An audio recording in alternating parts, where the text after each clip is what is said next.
and how much the way others perceive you? These are questions that have seeped into another presidential race, an issue still bound up in the politics of today.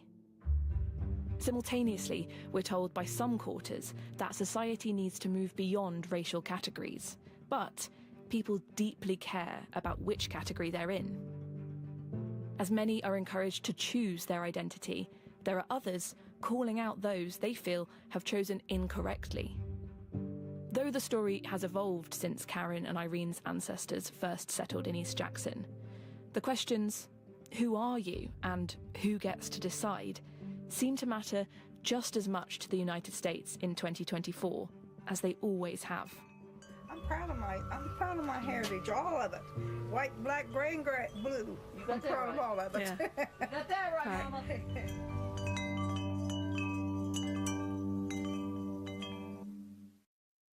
That was Assignment from the BBC.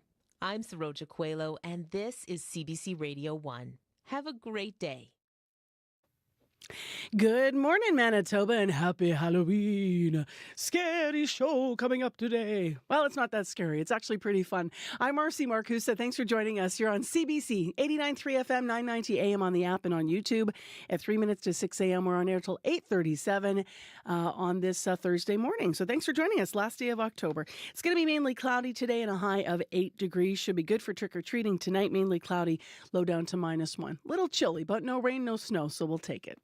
Let's say good morning to the team here at CBC's Information Radio. Corey Funk directs the show. Good morning, Corey. Corey's also going to be in Talking Commute. Good morning to Abby Adeyemi, who is behind the controls of the show. Abby's our lead technician and also covers weather on the program. And speaking of text, good morning to Kevin Nipatebo, who's behind the controls of YouTube this morning. Hi, Kev. All right, Heather Wells is here too. Heather's here with our news headlines, and she is in the CBC studio news booth. Good morning, Heather. Good morning. Well, Manitoba labour groups are applauding proposed legislation to prevent workers from crossing their own picket line. The NDP government wants to pass a bill to ban the use of replacement workers during a strike or lockout. This week, the bill was amended to include a ban on employers enticing their employees back to work during a labour dispute with things like more pay.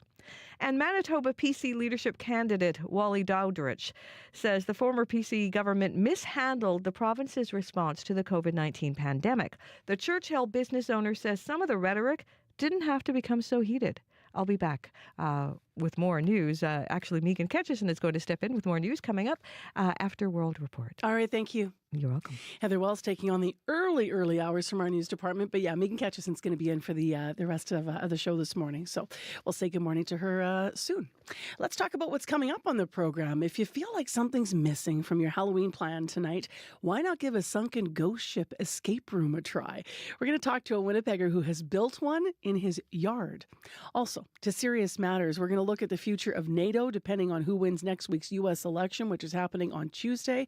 And we're going to be down south in Fargo, by the way, with the morning show covering that. So we'll have live post-election coverage with some Manitoba perspectives in there as well.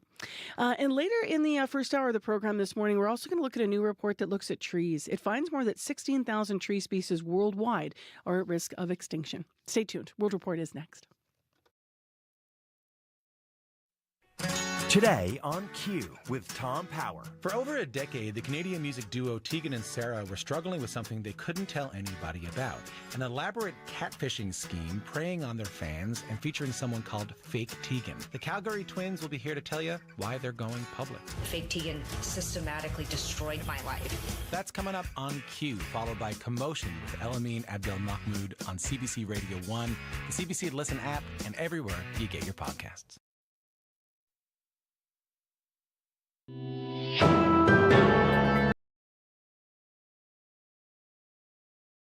This is World Report. Good morning, I'm Marcia Young. After pressure from renters and a CBC investigation, a major corporate landlord in Canada says it is no longer using a controversial software to set rent prices. The software is called YieldStar. It was part of an FBI investigation, and its parent company is accused of collusion and price fixing in the U.S. As Anya Zolojowski tells us, renters here in Canada want the Competition Bureau to launch its own investigation. How dare my landlord be using this software that's under investigation for price fixing in the States. That's Cynthia Black, a tenant who rents her apartment from GWL Realty Advisors, which has used software known as YieldStar. The software is said to help landlords set rent prices. In the course of a CBC News investigation, GWL Realty Advisors, a division of Canada Life, told us it is no longer using YieldStar. In the U.S., the parent company of YieldStar, RealPage, is facing government allegations of anti-competitive behavior. Americans should not have to pay more in rent simply because a company has found a new way to scheme with landlords to break the law. The Department of Justice claims that the software helps landlords to artificially inflate rents by improperly sharing information with one another. In a statement, RealPage says its software was purposely built to be legally compliant and that it will vigorously defend itself. After multiple email requests to GWL Realty Advisors, the company sent this statement. After an internal review, GWLRA has decided to terminate the use of YieldStar. But Cynthia says she still wants the software investigated here in Canada. Every single landlord who has been using it should be held accountable. Renters protesting outside of Canada's Competition Bureau earlier this month, delivering 100 complaints. It is not yet known if the Competition Bureau will investigate the use of YieldStar in Canada. Anya Zolojowski, CBC News, Toronto. Just 5 days to go until the U.S. election, and the Democratic and Republican campaigns are now in overdrive. Both Kamala Harris and Donald Trump are on whirlwind tours of those key battleground states. The CBC's Karen Pauls is in Washington. And Karen, where did Harris and Trump focus their efforts yesterday? Vice President Kamala Harris and former President Donald Trump held competing rallies in Wisconsin where the race is very close. Always the showman, Trump showed up on a garbage truck wearing an orange safety vest, capitalizing on President Joe Biden appearing to call Trump supporters garbage. Biden says he was criticizing one comedian who described Puerto Rico as a floating island of garbage at a Trump rally on Sunday. Trump doesn't buy that. Crooked Joe Biden finally said what he and Kamala really think of our supporters. He called them garbage. No way. No way. Harris is distancing herself from the Biden comment, saying she doesn't insult people based on who they vote for. She had a direct message to first-time voters. Your vote is your voice, and your voice is your power. So, Madison, today I ask you, are you ready to make your voices heard? Both candidates also made pitches to female voters. Harris says she'll lower the cost of childcare and guarantee women's reproductive freedom. Trump promised to protect women from bombs and migrants. So where are they going today? Harris is closing out her campaign with a visit to every battleground state. She's in Nevada and Arizona for rallies today. Trump also has a rally in Nevada before heading to Arizona, where he and Tucker Carlson will attend a hurricane relief benefit. And also of interest today, Marcia, Trump supporter Elon Musk has been ordered to appear in a Pennsylvania court this morning over his $1 million cash giveaways to registered voters in swing states. The U.S. Justice Department has warned Musk the giveaway may be illegal. U.S. law forbids paying people to register to vote. Thank you, Karen. You're welcome. The CBC's Karen Pauls in Washington. Officials in Spain say at least 95 people died in this week's devastating floods. Dozens more are reported missing, so they're warning the number of deaths is likely to rise. Torrential rain triggered some of Spain's worst flooding in decades. Megan Williams has more.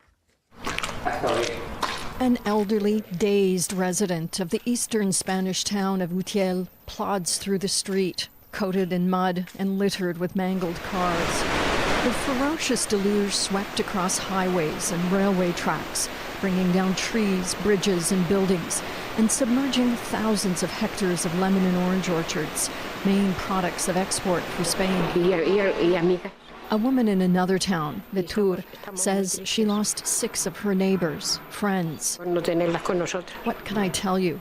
I can't explain how I feel. I can't speak. As the cleanup begins, the rescue operation continues. The more time passes, the harder it will be to find people alive, says this rescuer, but we won't lose hope. 50 mobile morgues have been set up across the battered regions of southeast Spain, with authorities saying they expect the number of dead to rise. The climate change-caused downpour this week has led to the most devastating flooding in Europe since 2021, and the worst in Spain in 4 decades. In the eastern region of Valencia, a year's worth of rain, 400 millimeters, fell in just 8 hours. Prime Minister Pedro Sanchez declared 3 days of mourning. Megan Williams, CBC News, Rome. Today in India, Hindus are celebrating Diwali, the festival of lights, but in New Delhi and Mumbai, the skies are clouded with smog.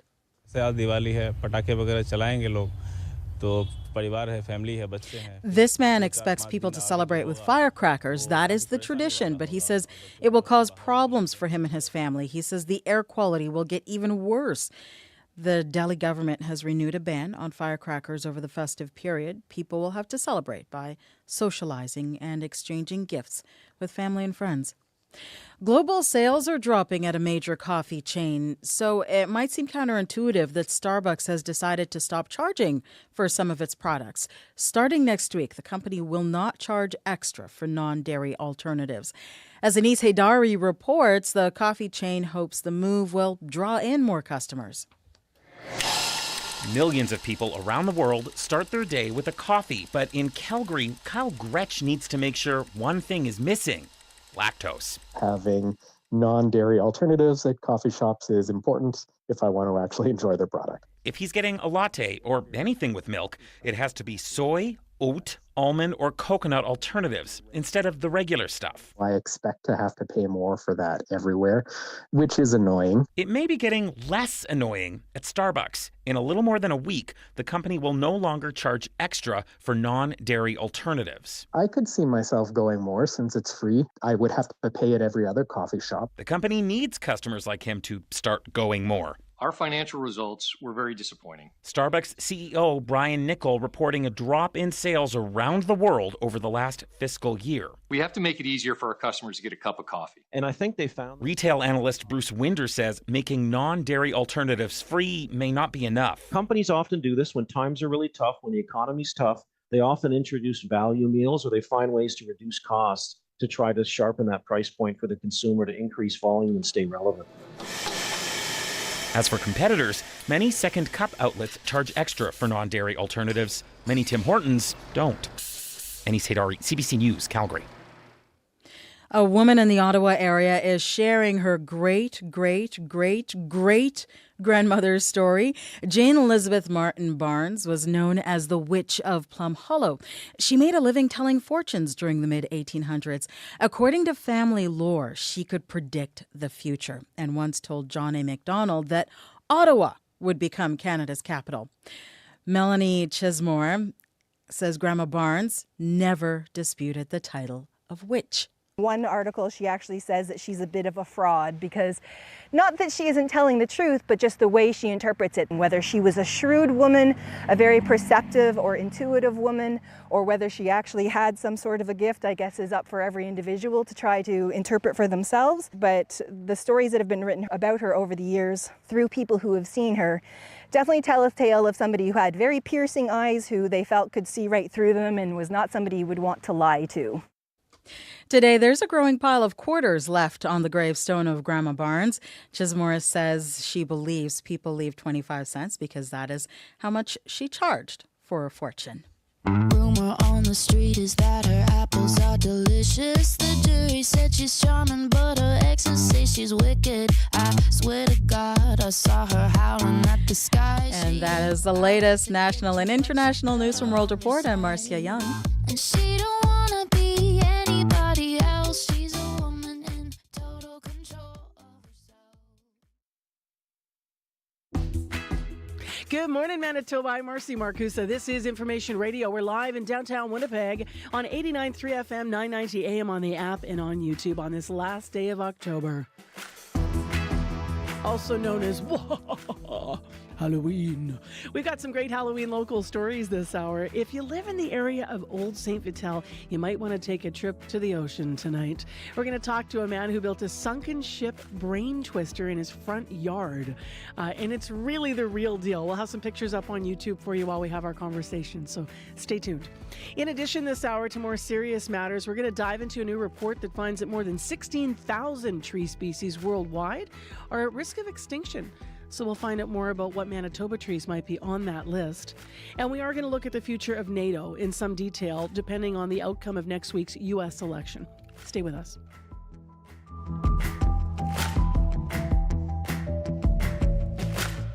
Let's go to our news department first for headlines. Good morning. Good morning. The only nursing home in Winkler was forced to close 26 beds in September after the building's elevator started acting up. CEO Karen Oliveira says for months the care home was pleading with the province to pay the $200,000 to repair it so seniors could go back to their rooms. Oliveira was afraid that if staff didn't move residents from the second floor, they would be completely trapped if it gave out. And a remark by the head of the Manitoba Métis Federation during a heated debate on Israel has sparked concerns. James Lavalley introduced a resolution at the MMF's annual General Assembly last week. It called on the organization to condemn Israel's action in Gaza. On stage, President David Chartrand brought up Lavalley's Facebook posts encouraging people to vote for the resolution. Chartrand says he would beat anyone who tries to threaten his people. And I'll have more coming up at 6:30. All right. Thank you, Megan. It is right now 6:12 a.m. And Megan Ketcherson, by the way, is in our news department today. Corey Funk is just coming into the studio, getting set up to talk about the commute. Abby Adeyemi is there in you're the only one who really is representing Halloween. Good morning. Oh, I like it. The spooky start of Halloween.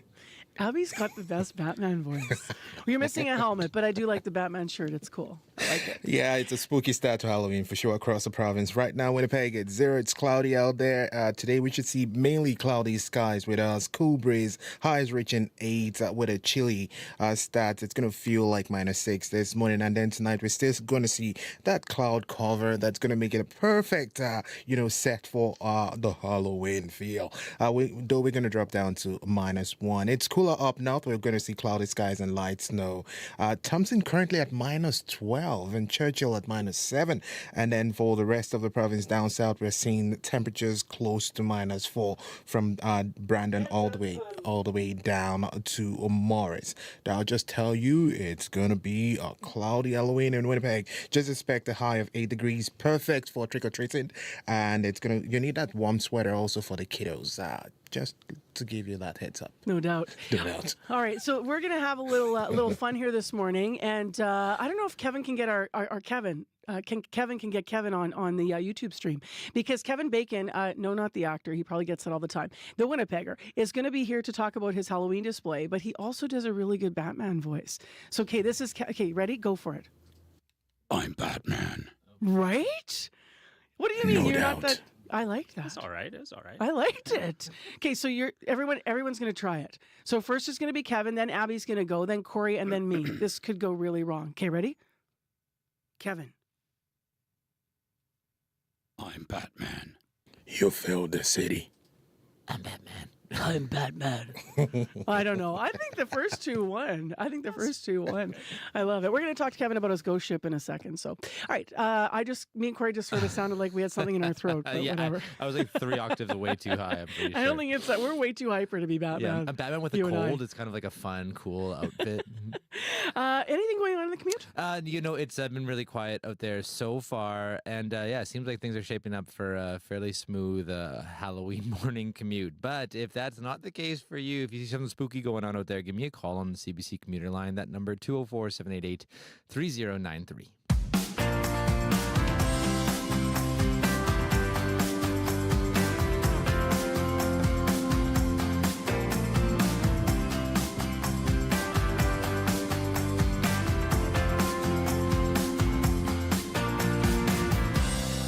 That was like the Batman radio version of Who Wore It Best. So I don't know who did wear it best, but I can tell you what, Kevin Bacon's got a fabulous yard.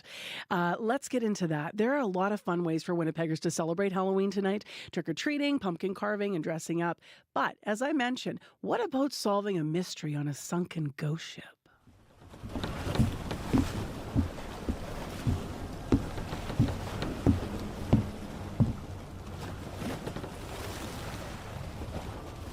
Listen to that. These sounds are actually what you will hear if you are in Kevin's front yard Halloween display. And obviously, I mentioned Kevin Bacon's here to tell us about it. Hi. So tell us, Kevin, we're going to put these pictures up on YouTube, but for the radio audience that maybe isn't tuned in on YouTube stream this morning, can you describe what this looks like? Because this is the real deal. You've built this in your yard. Yeah, it's a sunken ship, but it's really only the back of the ship. So it's almost like the whole thing is in the water and just the rear of the ship is sticking up out of the water. And it's kind of the part where the crew lives and sleeps. And it's locked up. And if you find the key, you can get inside. That's so cool. So you've got this all staged also with skeletons around. They look like fallen crew and it's all lit. Why do you know how to do this in a way that looks like a set? Honestly, like the skeletons that are posable, you kind of just play around with them until it looks right. And yeah, it's pretty easy to do, to be honest. But yeah, building the wooden ship was a lot of work, of course. Yeah, it took a month. A month? Yeah. Did you do it all yourself, Kevin, or did you have help? I pretty much did it all myself. I had a friend help me like move the walls around and, you know, the really heavy stuff. But yeah, it was mostly put in pieces in my garage until it was ready to go up. And why did you want to do this? Are you a Halloween guy, or how did this come to you this year? Where'd the idea come from? Yeah, I've always liked Halloween. Yeah, always kind of my favorite time of the year, and never had a house before, so now I can do something in my yard. And unfortunately, last year I was working on Halloween, so I wasn't able to do anything. So yeah, tonight's the night. How big is this physically, this half a ship that's sticking out? Like, can you give us a sense of how large it is? Yeah, it's probably about 10 feet by 8 feet. Okay. Maybe 7.5 feet high. And once you get inside, it's really an 8 by 8 foot room.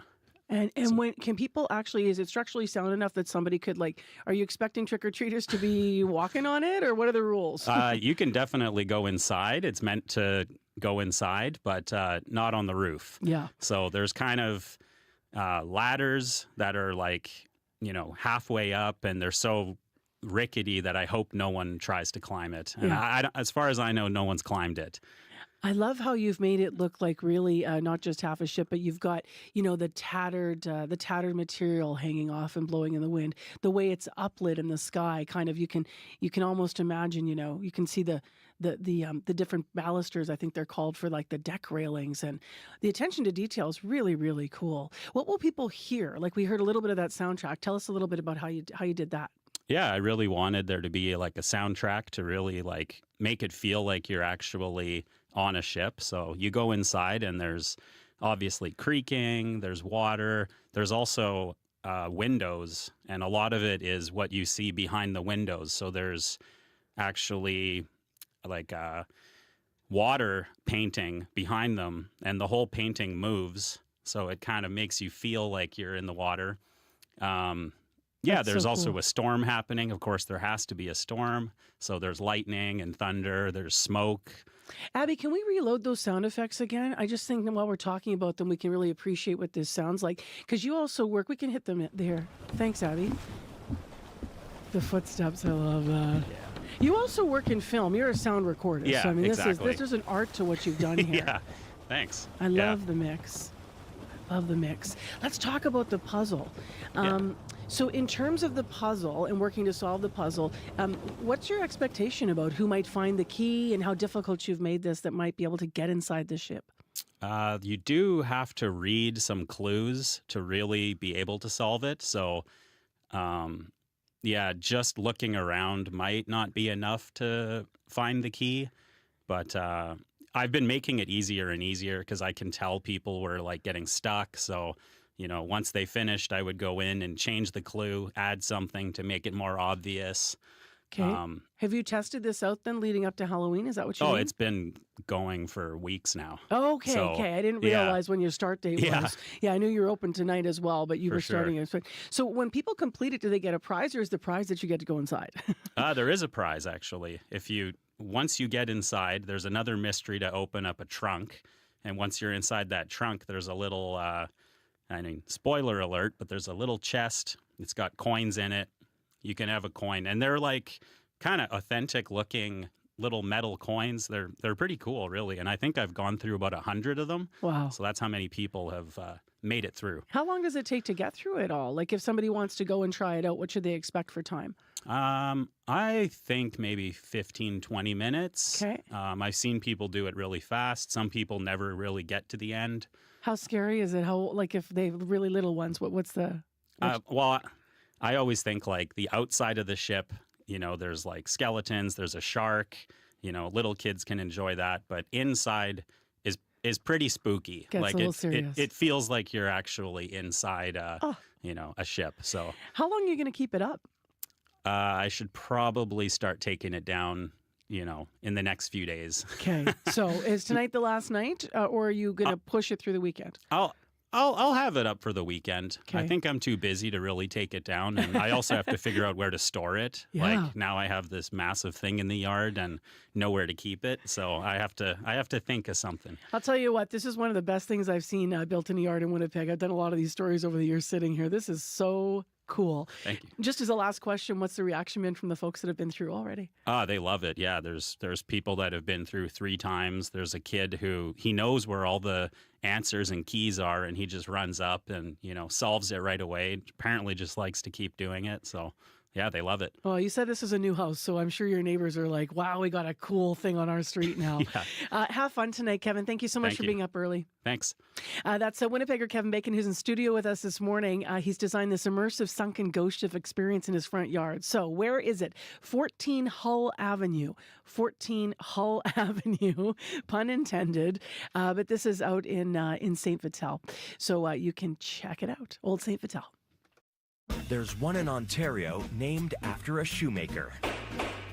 In Pennsylvania, you can visit a chocolate-sounding one.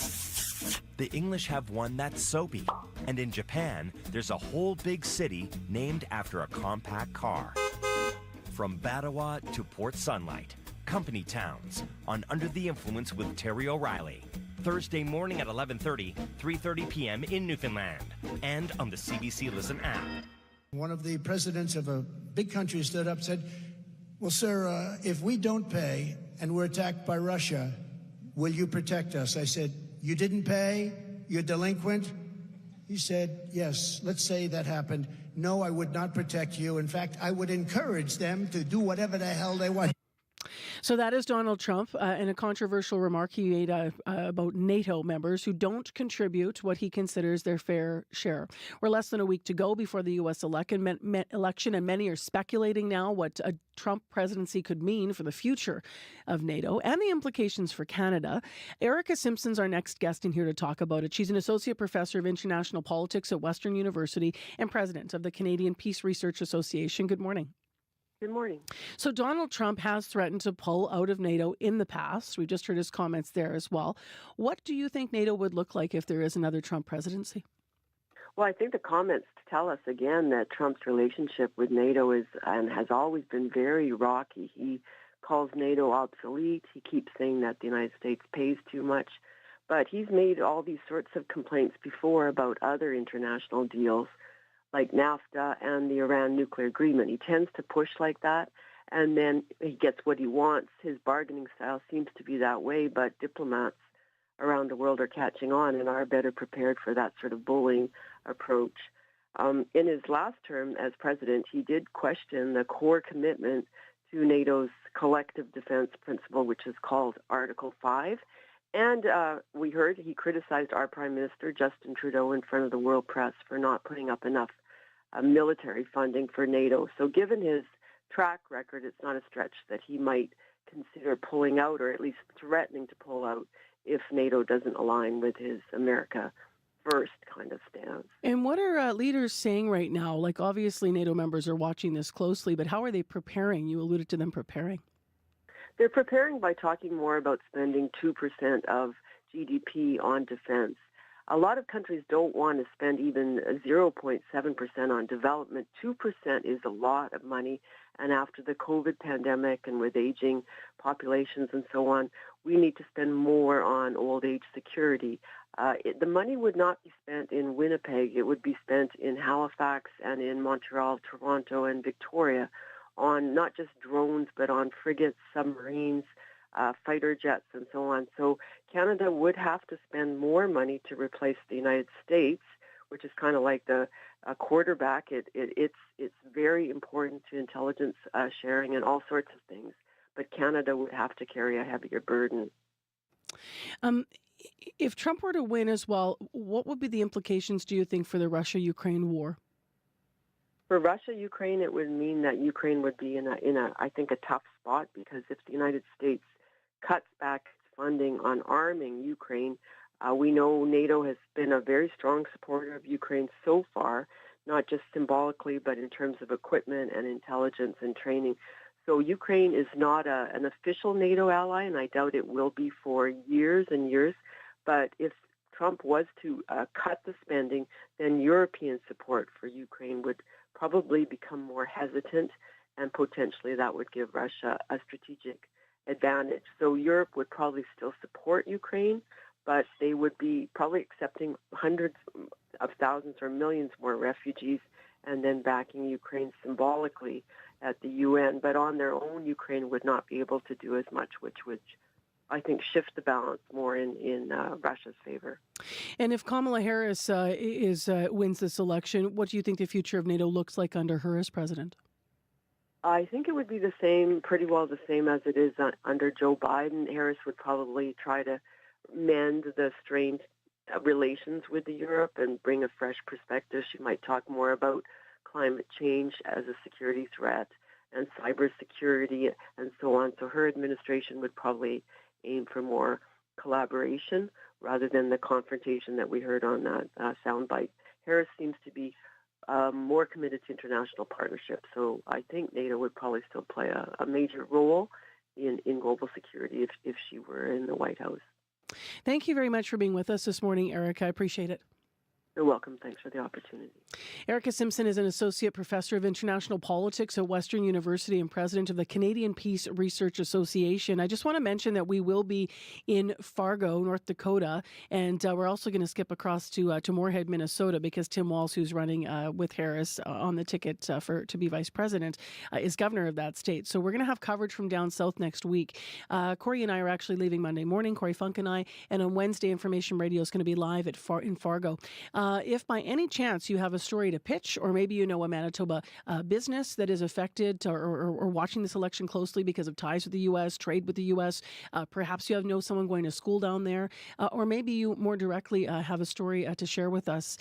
We always want to hear your Manitoba perspective about why you're leaning into this right now.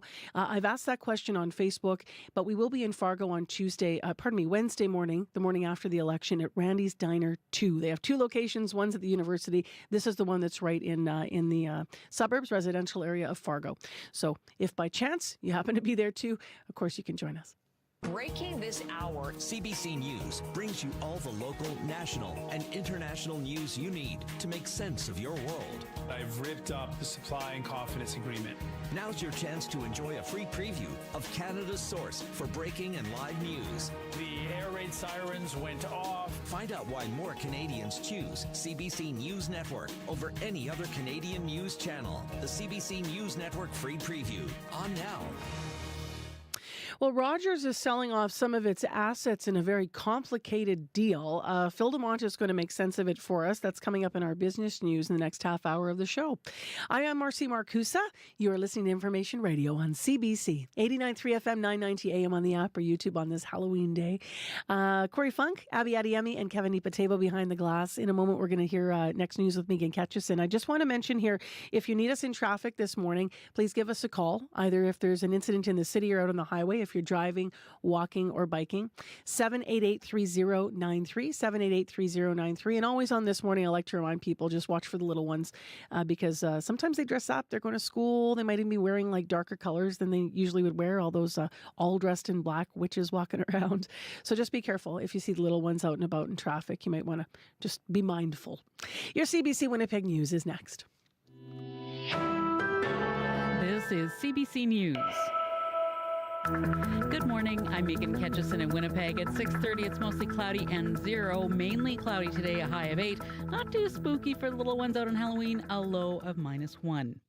A nursing home in Winkler had to shut down 26 beds because the elevator is on its last legs. The CBC I-Team's Caroline Bargout reports. There's a 15-month wait list to get a bed at Salem Home in Winkler. That's because it's the only nursing home in the city. Last month, staff here had to move 26 residents from the second floor for fear the elevator would stop working altogether, leaving vulnerable residents stranded. Karen Oliveira is the CEO. We can't wait. The longer we wait, the harder it gets. So we went ahead and moved the residents. The elevator will cost $200,000 to fix, but whenever Salem Home would ask about the money, they could not secure the funds immediately. That is, until CBC News started asking questions. Here's Manitoba's Health Minister, Uzoma Asagwara. This was one of those situations where when we were made aware of what was going on, we worked very hard and very quickly to get it addressed. Shared Health told Salem Home it would reimburse them for the cost of the repairs and said the project would begin in January. Caroline Bargout, CBC News, Winkler. Heated debate on the Israel-Hamas war last week's Manitoba Métis Federation Annual Assembly. One resolution asked the MMF to take a stance on the Middle East conflict. Social media post urging people to vote in favor caught the eye of President David Chartrand. He said he would beat anyone who tries to threaten his people. Will Gooden is the MMF minister who chaired the assembly. He says there was inappropriate talking on both sides of the event. There's a 15... You believe in something, stand for it, absolutely. But then also have an understanding that not everybody agrees with you. Find a way that you can bring it forward so that people will come with you rather than you yelling at them and telling them to come with you. The resolution was ultimately struck down. Manitoba labor groups applaud proposed legislation to prevent workers from crossing their own picket line.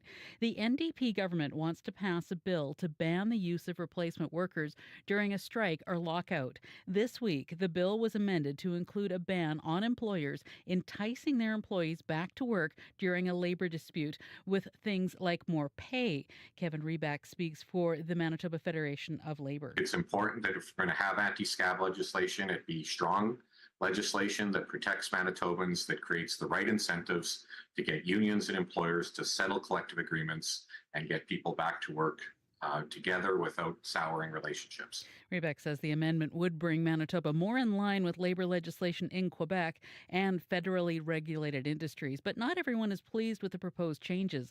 The Winnipeg Chamber of Commerce says it would unnecessarily complicate things if a worker wants to cross the picket line. Manitoba PC leadership candidate Wally Dodrich says the former PC government mishandled the province's response to the COVID-19 pandemic. The Churchill business owner was speaking at a leadership campaign event yesterday. He made his comments after being asked how he would prevent government overreach. Dodrich was asked afterwards what he thought was mishandled. Some of the rhetoric just could have been not so heated. And then I just would say that our leader at that time probably was listening too much to the wrong people. Dodrich is running to be the next PC leader against Fort White MLA Obi Khan. In international news, the confirmed number of dead from this week's devastating floods in eastern Spain has now reached 95.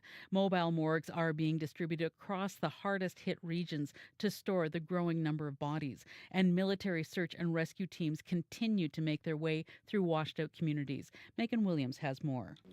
As the cleanup begins, the rescue operation continues. The more time passes, the harder it will be to find people alive, says this rescuer, but we won't lose hope. 50 mobile morgues have been set up across the battered regions of southeast Spain, with authorities saying they expect the number of dead to rise.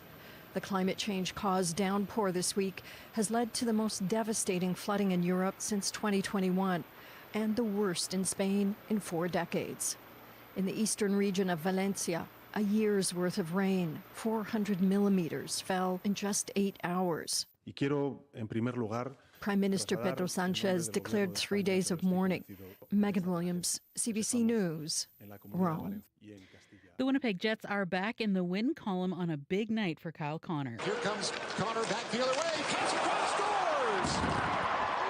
Velarde with the goal. Kyle Connor with the assist for career point 500. Gave Velarde on a pass from Kyle Connor in the last period on Sportsnet. The Jets beat the Red Wings 6-2 in Connor's home state. And that's the CBC News for Winnipeg. For more on these stories, you can always find more on our website at cbc.ca/Manitoba. All right, thank you. Thank you. That is Megan Ketchison filling in for Heather Wells. Well, you know what happened to us last night, Abby, speaking of sports? Do tell. Okay, so watching the World Series, I made it clear I've been cheering for the Dodgers over the Yankees. Yankees were up 5-0. We thought, oh, okay, the Yankees are just going to come back. They were on fire last night. So we took a break to, watch something for 30 minutes, 45 minutes. Turn it back on. Literally, right when we put it back on, the announcer goes, well, that inning was a historic inning. Never seen anything like it. All of a sudden, it was 5-5. Oh, Lord. We missed the whole thing. Anyway, Dodgers won in the end. We watched the back half of the game, so it was fun. It was fun. Okay, let's get into what's happening for Halloween weather, shall we? Yeah, let's look across the province. We're going to get that mainly cloudy condition, which is perfect for the Halloween setting from north down to south. Winnipeg starting cloudy. It's 0 right now. For today, we will see mainly cloudy conditions with a cool breeze, and we'll get to a high of 8, though it might feel like -6 this morning. And then just to remind you, for tonight, temperatures will be dropping to -1, though those cloudy conditions will be sticking around. Heading west to Brandon, -1 at this time and cloudy. Today remains cool with a high of 6. Brandon also drops to -1, staying mostly cloudy for the day. Thompson currently -12 and clear at this time. Today will bring mainly, you're going to see some sunny conditions to warm you up a bit, and then a light breeze. You see a high of -5 rather. Churchill is sitting at -7 with some light snow showers at this time. Expect mainly cloudy skies, and then that chance of the light snow is still going to stay with you off and on for most of the day, staying around 6 degrees for today. Then for tonight, you drop down to 9. Dauphin -2 and cloudy. Today's high will be around 6 with some light breeze. You drop to -3 for tonight. Gimli at -3. Currently cloudy. The Interlake region will see mainly cloudy skies with a high of 7, and then drops down to -1 for trick-or-treats at a time. Steinbach is currently at -3 and clear. We should see a mix of sun and clouds for that region. A high of 8, though it may feel close to -12 this morning. And then tonight brings mainly cloudy conditions, and it will be dropping to -1. Morris is at -4 and clear at this time. The forecast for that region calls for mainly cloudy conditions and a high of 6. And also, Morris will be dropping to -1 tonight. So across the board, we will see mostly cloudy conditions with cool temperatures, and it's going to be cloudy for Halloween in the city. We're going to get to a high of 8. I'll call it a perfect one for trick-or-treating. All you just need is that warm sweater. Yeah. You're going to go crazy later. We'll get this video up. You and I like the movie Venom. Yep. I have Let's not. dance. This video. Oh, you can do that voice too. Someone sent a video of a costume they made here in Winnipeg. We'll get this video into YouTube. That'll be next hour. So keep the costume pics coming, by the way. You're all going crazy sending them to us today, and I love it. So radio893 at cbc.ca, or you can post on my Facebook page. There's a thread there that's started. Okay. Corey Funk is in now with News on the Commute. There's this video of my kiddo. Wait, this is his first his first Halloween where he actually kind of gets what's going on. It's just like from him just. I love that. Oh, this is so nice. Isn't that nice? I know it was quiet, but a little happy Halloween, happy Daddy. Halloween, Dad. A little quiet from the phone, but I know. It's so sweet. He's being a witch. He's gonna be a witch. Love it. Yeah, exactly. If he can, he's a toddler. Yesterday we tried to put it on, just to like show my parents, and he was like, "No," even though he's been so excited about being a witch. Classic toddler. Never know, parents, what you're gonna get this morning if they're gonna love the costume. So yeah, good luck to all the parents trying to squeeze their kid into whatever costume they were excited about 10 minutes ago. Yeah. In terms of the commute, really quiet so far. Haven't heard of any major issues out there. Seems like it's so far not too spooky of a commute. But if you do see something going on, give me a call on the CBC commuter line. That number 204-788-3093. All right. Thank you, Corey. Thank you. It is time for our business report. Phil DeMont is in this morning with us. Good morning, Phil. I feel your Dodger pain. I went to bed early thinking it was over and kind of woke up and went, oh, I wonder what happened. It reminded me one time when I was in Toronto, we went to a Blue Jays game. They were down like 9-1 or something in the 8th inning. So me and my friend were left to beat the crowds on the subway. Yeah, he texted me in the subway. They scored 10 runs in the 9th inning and won. Live sports, right? Yeah, I know. All right, let's get to business news. The American economy looks like it has hit the so-called soft landing. Why could that be more important for Justin Trudeau, though, than Kamala Harris, in your view? Yeah, it's about the timing. A slew of data out this week on the U.S. economy, all of it good. GDP down there in the third quarter grew at 2.8%, better than economists expected. Employment grew by 254,000 in September. That was almost twice what they were expected. That was wildly surprising. And consumer spending in the U.S. has risen sharply in recent months. But Americans, perception-wise, still gloomy about the economy.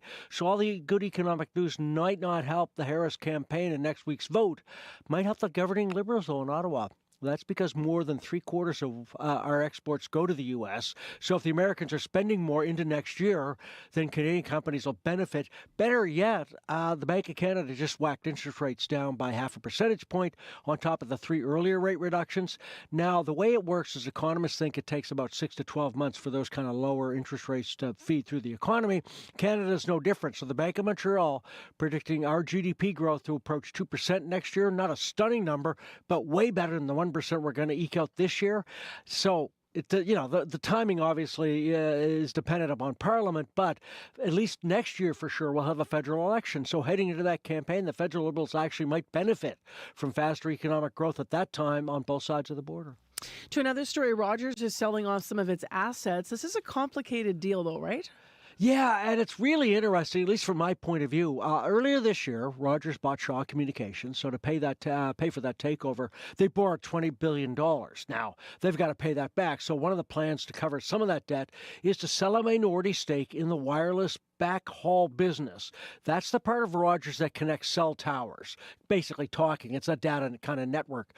They expect to net about $7 billion by selling off a chunk of that. Now, they're not selling any part of the overall company, the usual takeover. They're selling off a part of the internal function, like selling off the accounting section. An example would be in 2020, a New York investment fund bought 49% of the beer can manufacturing operation of Anheuser-Busch. Not the overall beer company, just the piece that makes cans. Telecoms worldwide, companies have sold up almost $200 billion of infrastructure in these kind of deals. Rogers, by selling this, would save themselves almost $300 million in interest costs, and that's all good. Downside, really, instead of calling down to some middle manager because of a cell tower issue, Rogers now has to deal with a group of outside investors if they complete this deal. So before it was kind of just yell at me. Now all of a sudden you have to deal with a bunch of savvy people on Wall Street or on Bay Street, and that's a much more difficult proposition. And finally, where might a show dog be worth more than baseball superstar Shohei Ohtani? In the world of trading cards. Really? Yeah, Topps, the the card company, they've been producing baseball trading cards for 70 years plus, and some, like the 52 Mickey Mantle card, quite valuable. Now they're partnering with the Westminster Dog Show to produce trading cards of champion canines, like Trumpet the Bloodhound or Sage the miniature poodle. Better yet, some of these are relic cards. Now that's where Topps includes maybe a small piece of the player's uniform in his trading card. With the Westminster cards, you can get a small piece of Trumpet's winning ribbon in his card if you buy it. Two trends here: popularity of trading cards worth $44 billion last year, and the Westminster Dog Show with more than 100 million people watched this thing worldwide last year. So what do the dogs think? Go to the picture of Wasabi, because I looked this up. In the 2021 Westminster winner, not a very happy-looking pooch, but it is a Pekingese, and they have no noses, so...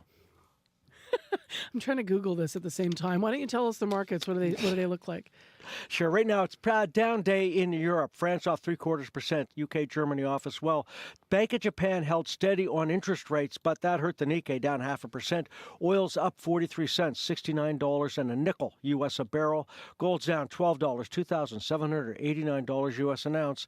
And the Canadian dollar down slightly, trading at 71.84 cents U.S. Yeah, no, I'm looking at Wasabi's trading card. You're right. He looks a little woeful. So yeah, kind of not a very happy Pekingese. Cute, though. All right, Yeah. thank you very much, Phil. Thanks, Marcy. That is Phil DeMont with business news this morning.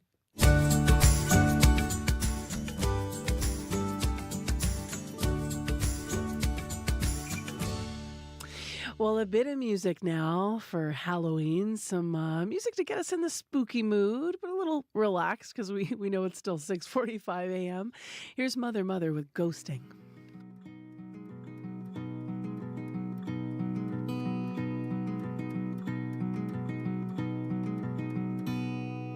I've been ghosting. I've been ghosting along. Ghost in your house. Ghost in your arms. When you're tossing. When you turn in your sleep. It's because I'm ghosting your dreams. And this is why I have decided to pull these old white sheets from my head. I'll leave them folded neat and tidy so that you'll know I'm out of hiding. Yeah, I've been ghosting. I've been ghosting along. Ghost in the world. Ghost with no home. I remember the days when I'd make you oh so afraid. And this is why I have decided to leave your house and home unhaunted. You don't need poltergeists for sidekicks. You don't need treats and you don't need tricks. You don't need treats. You don't need tricks. You don't need no Halloween. You don't need treats. You don't need tricks. And you don't need me.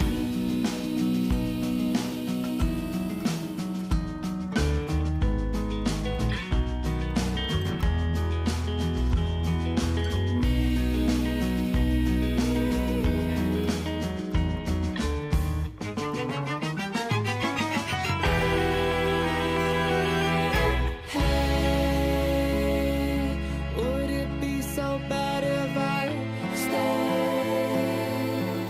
I'm just a ghost out of his grave, and I can't make love in my grave. I won't put white into your hair.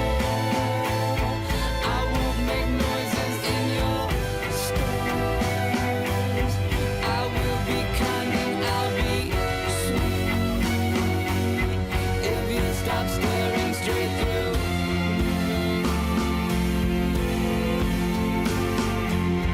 And this is why I have decided to pull these old white sheets from my head. I'll leave them folded neat and tidy so that you'll know I'm out of hiding. And this is why I have decided to leave your house and home unhaunted. You don't need poltergeists for sidekicks. You don't need treats and you don't need tricks. You don't need treats. You don't need tricks. You don't need no Halloween. You don't need treats.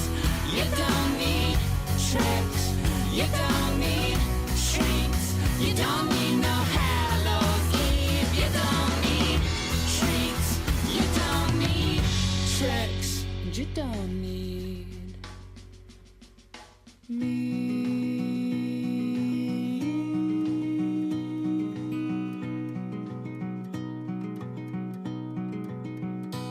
Halloween, everyone. Mother, Mother, and Ghosting.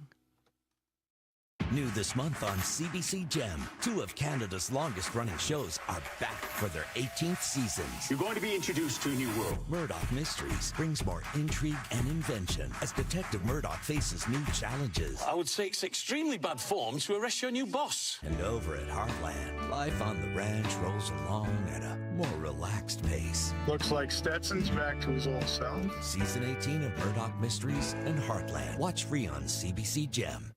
I love Murdoch Mysteries. Years ago when I was sick, I just started watching it. I never watched it before, and then I went on this big binge of it. So it's a pretty creative show, actually, if you've never checked it out.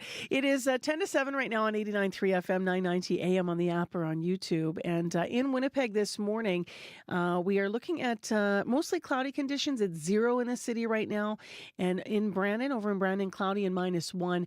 In Dauphin, cloudy and -2 degrees. The cold spot is Tuduli Lake, -13. The hot spot is Victoria Beach. It's hot, but it's the warmest on the list. It's 4 degrees right now. Well, according to International Union for Conservation of Nature, more than a third of tree species worldwide are at risk of extinction.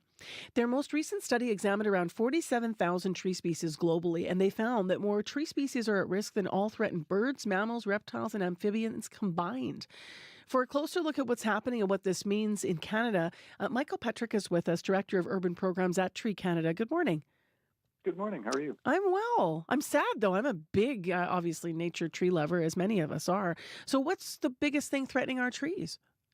Yeah, so across the world, we've got sort of changes in climate, as we've sort of seen. You know, the way that the climate is changing, we're seeing a lot more heat, we're seeing a lot more drought, we're seeing shifts in weather patterns, we're seeing changes in hydrology. And so around the world, and especially when we think about like the huge numbers of tree species impacted, you know, around the world, we can see 47,000 trees that you talked about and 16,000 at risk. And a lot of those species are in some of the tropical island areas where we have huge amounts of biodiversity, but very isolated pockets of genetic tree species. And so they're at risk from shifts in the environment there. But then what we see here in Canada is as we see shifts in the environment, but also shifts in the way we move products around the world, we're seeing impacts from invasive species. So, pardon me, we're seeing more invasive pests and diseases come into Canada that are then devastating our tree species. So, you know, we've got examples like elm trees, or American elm trees that I know are hugely important to the tree canopy in Winnipeg. The Dutch elm disease had come in, and as we see shifts in the environment and more pressures on our trees, as they're more impacted by drought, they're less resistant to these diseases, and that's starting to really sort of put a lot of pressure and kill off large numbers of our tree species.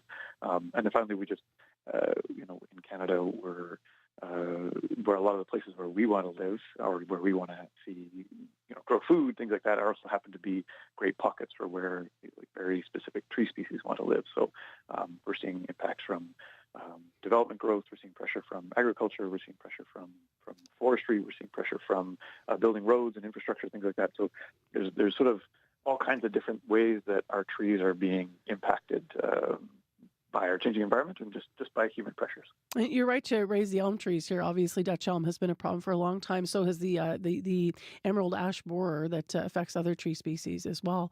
When we're talking about, you know, climate changes, I know this year some of our trees couldn't handle really, really wet weather, then they had really, really hot weather, like these extremes.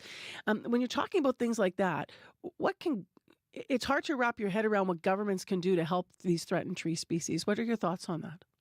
Yeah, it can feel so big, right? Because weather seems so much larger than what individuals are doing, or what individuals can have impact on. You know, we see a lot of like climate anxiety, things like that, because people feel like they can't have an impact. But I think in terms of our tree species and in terms of what we're doing just locally, there can be a huge impact. I mean, I talked about your elms because we actually just had our Canadian Urban Forest Conference in Winnipeg just 2 weeks ago, where we collect municipal members of government from all around into together for a conference to be able to chat about things like what kind of pressures we're seeing on trees, what kind of choices we have to make.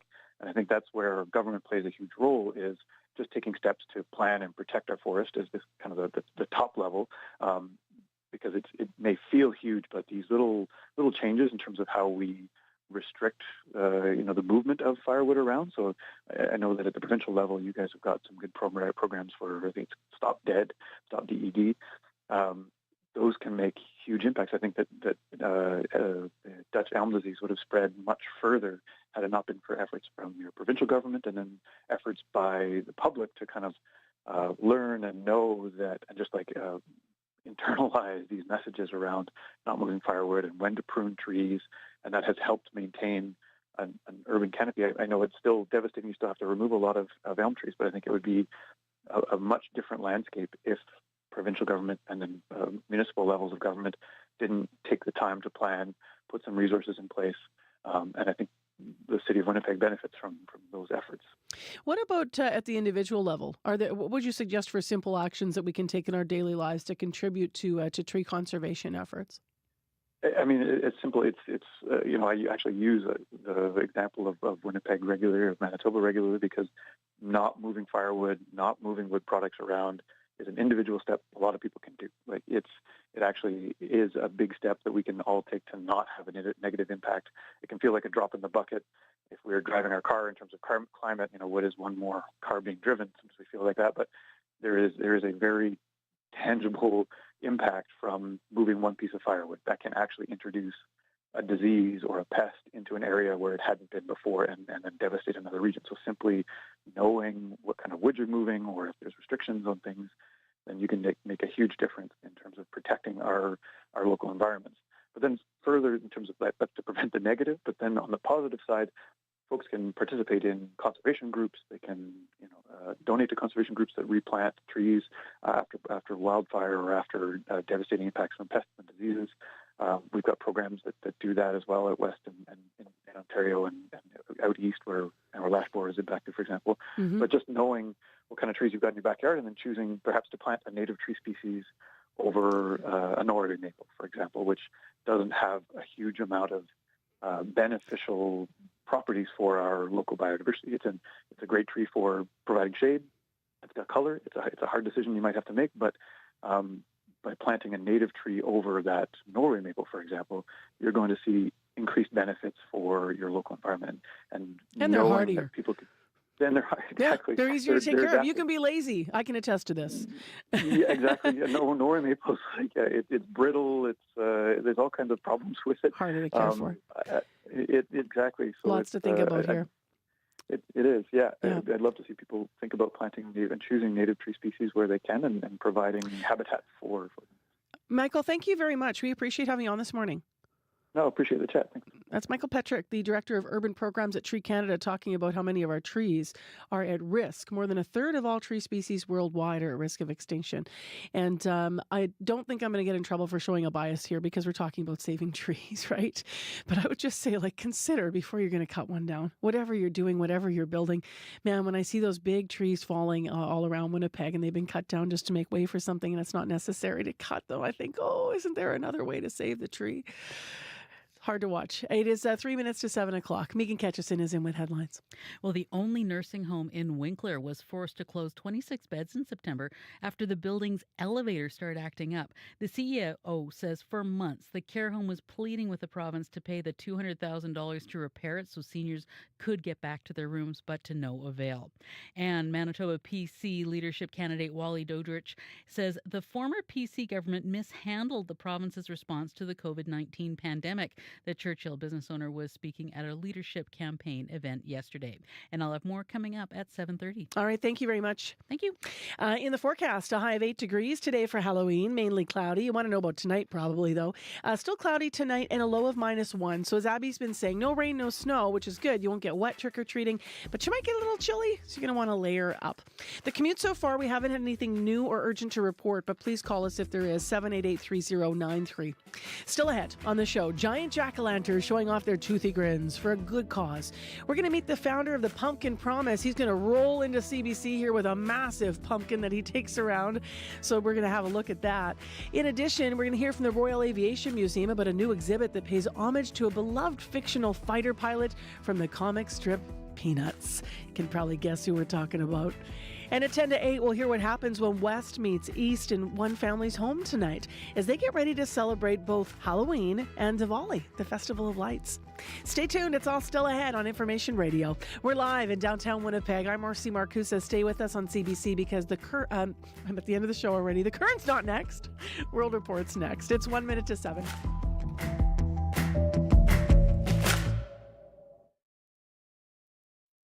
Today on The Current. You can see it's not the most pleasant thing to look at or smell.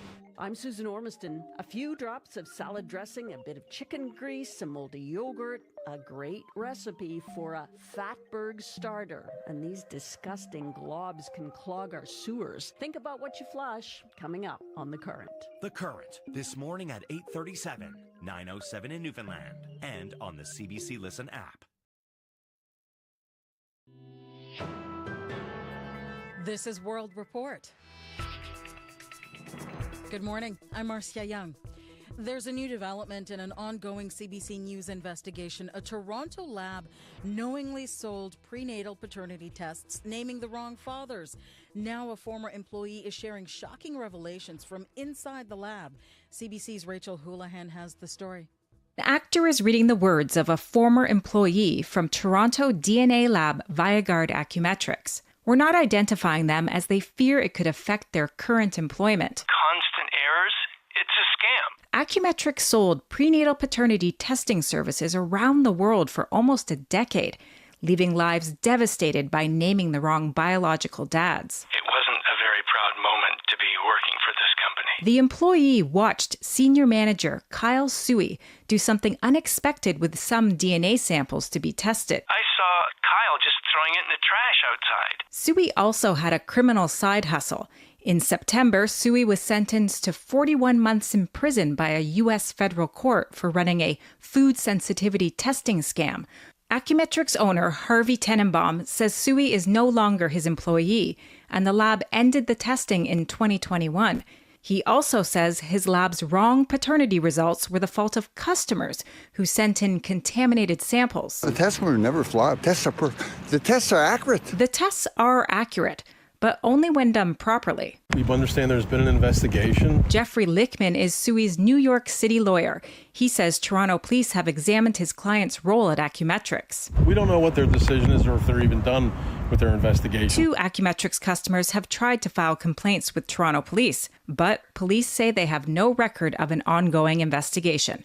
Rachel Houlihan, CBC News, Toronto. For the whole story on Viagard Acumetrics and the families affected by its tests, listen to CBC's latest podcast, Bad Results. Donald Trump switched up his wardrobe at yesterday's Wisconsin rally, sporting a high-vis safety vest. It actually makes you look thinner. I said, and they got me. I said, I want to wear it on stage. Earlier, Trump arrived at the venue in a garbage truck. It is his latest volley at comments made by President Joe Biden about Republican supporters. This is also an attempt to change the channel. Trump was criticized for allowing racist jokes at his weekend rally in New York's Madison Square Garden. Katie Simpson has more. How do you like my garbage truck? Wearing an orange reflective vest, Donald Trump climbed into the front seat of a garbage truck, decorated with a giant Make America Great Again logo, part of his attempt to seize on the words of his opponent. Joe Biden should be ashamed of himself if he knows what he's even doing. The Republican candidate is on the offensive after President Joe Biden called Trump supporters garbage, though the White House says Biden was only referring to one Trump supporter, the comedian who told racist jokes at Trump's New York City rally. The clarification does not matter to Trump. 250 million Americans are not garbage. He energized thousands of his supporters walking into an arena in the swing state of Wisconsin, wearing his garbage collector vest. My response to Joe and Kamala is very simple. You can't lead America if you don't love Americans. Kamala Harris says she strongly disagrees with criticizing anyone over how they vote. She's distancing herself from Biden and will continue to do so as long as he's seen as a liability. Katie Simpson, CBC News, Washington. Rescue efforts in Spain's Valencia region continue after flash floods. Officials have confirmed 95 deaths and many people are still missing.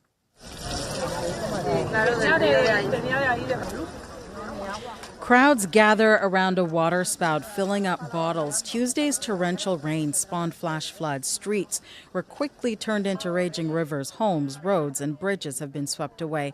One town reports 1 year's worth of rain in just 8 hours. This man says, we don't have anything. No light, no water, nothing. The government has sent hundreds of soldiers to help with rescue and cleanup efforts. At least one person has been killed by a powerful storm sweeping over Taiwan.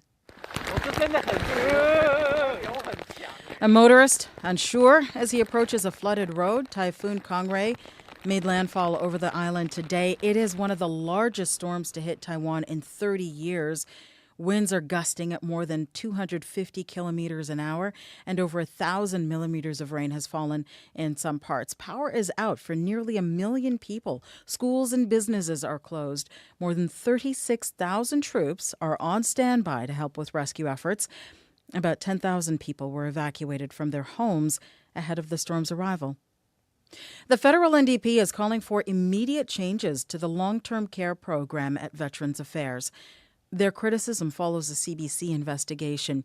It found that veterans and their families may have been asked to pay thousands of dollars more than their fair share. Kate McKenna has this update. Canadians who serve in the military deserve our gratitude and support. NDP Veterans Affairs critic Rachel Blaney is calling for change to the department's long-term care program. Veterans and their families have to fight this government tooth and nail to get what they are due. Canadians need to know who did what and when. Will the Prime Minister immediately end this long-term care gouging? Hear, hear. Her comments come after CBC News uncovered a potential error in how the government calculates the cost of long-term care for veterans. Many veterans in long-term care homes are only supposed to pay the cost of room and board equivalent to the least expensive province or territory. But we found the Northwest Territories, where the price has been cheapest for decades, was left out of that formula. Prime Minister Justin Trudeau says the department is looking into it. The Minister of Veterans Affairs has asked her officials to investigate this matter further. We are committed to supporting our veterans, have been since day one. Defense Minister Bill Blair calls what happened concerning. I think we've clearly got some work to do in order to respond to those findings. Lawyers have filed a proposed class action lawsuit in federal court, saying they believe this problem cost veterans thousands of dollars and dates back decades. Kate McKenna, CBC News, Ottawa. Global sales are dropping at a major coffee chain, so it might seem counterintuitive that Starbucks has decided to stop charging for some of its products. Starting next week, the company will not charge extra for non-dairy alternatives. As Anis Haidari reports, the coffee chain hopes the move will draw in more customers. Millions of people around the world start their day with a coffee, but in Calgary, Kyle Gretsch needs to make sure one thing is missing: lactose. Having non-dairy alternatives at coffee shops is important if I want to actually enjoy their product. If he's getting a latte or anything with milk, it has to be soy, oat, almond, or coconut alternatives instead of the regular stuff. I expect to have to pay more for that everywhere, which is annoying. It may be getting less annoying at Starbucks. In a little more than a week, the company will no longer charge extra for non-dairy alternatives. I could see myself going more since it's free. I would have to pay at every other coffee shop. The company needs customers like him to start going more. Our financial results were very disappointing. Starbucks CEO Brian Niccol reporting a drop in sales around the world over the last fiscal year. We have to make it easier for our customers to get a cup of coffee. And I think they found... Retail analyst Bruce Winder says making non-dairy alternatives free may not be enough. Companies often do this when times are really tough, when the economy's tough. They often introduce value meals, or they find ways to reduce costs to try to sharpen that price point for the consumer to increase volume and stay relevant. As for competitors, many second cup outlets charge extra for non-dairy alternatives. Many Tim Hortons don't. Anis Haidari, CBC News, Calgary. Bear behavior experts in Canmore, Alberta are warning people to keep their jack-o'-lanterns off their doorsteps, except for just a few hours tonight. A warm October has kept a lot of bears out of their dens, and those pumpkins can look like a tasty treat. Nick DeRuyter is a program director at the Biosphere Institute of the Bow Valley. So we can't prevent bears from walking through our town just because of where we live, but we can certainly, not give them a reason to stay or to linger and get into trouble. And, fruit trees, pumpkins, those are examples of easy meals that they will stay in town to eat, and it'll get them into trouble, and it could be a public safety issue. He says Halloween is busy enough that jack-o'-lanterns can go out tonight to be enjoyed by trick-or-treaters, but they should be brought back inside before bed. Pumpkin, pumpkin, you're gonna kill me. Pumpkin, pumpkin, la la la la. Pumpkin, pumpkin, need you to feel me. Pumpkin, pumpkin, la la la. And that is the latest national and international and pumpkin and bear news from World Report. I'm Marcia Young.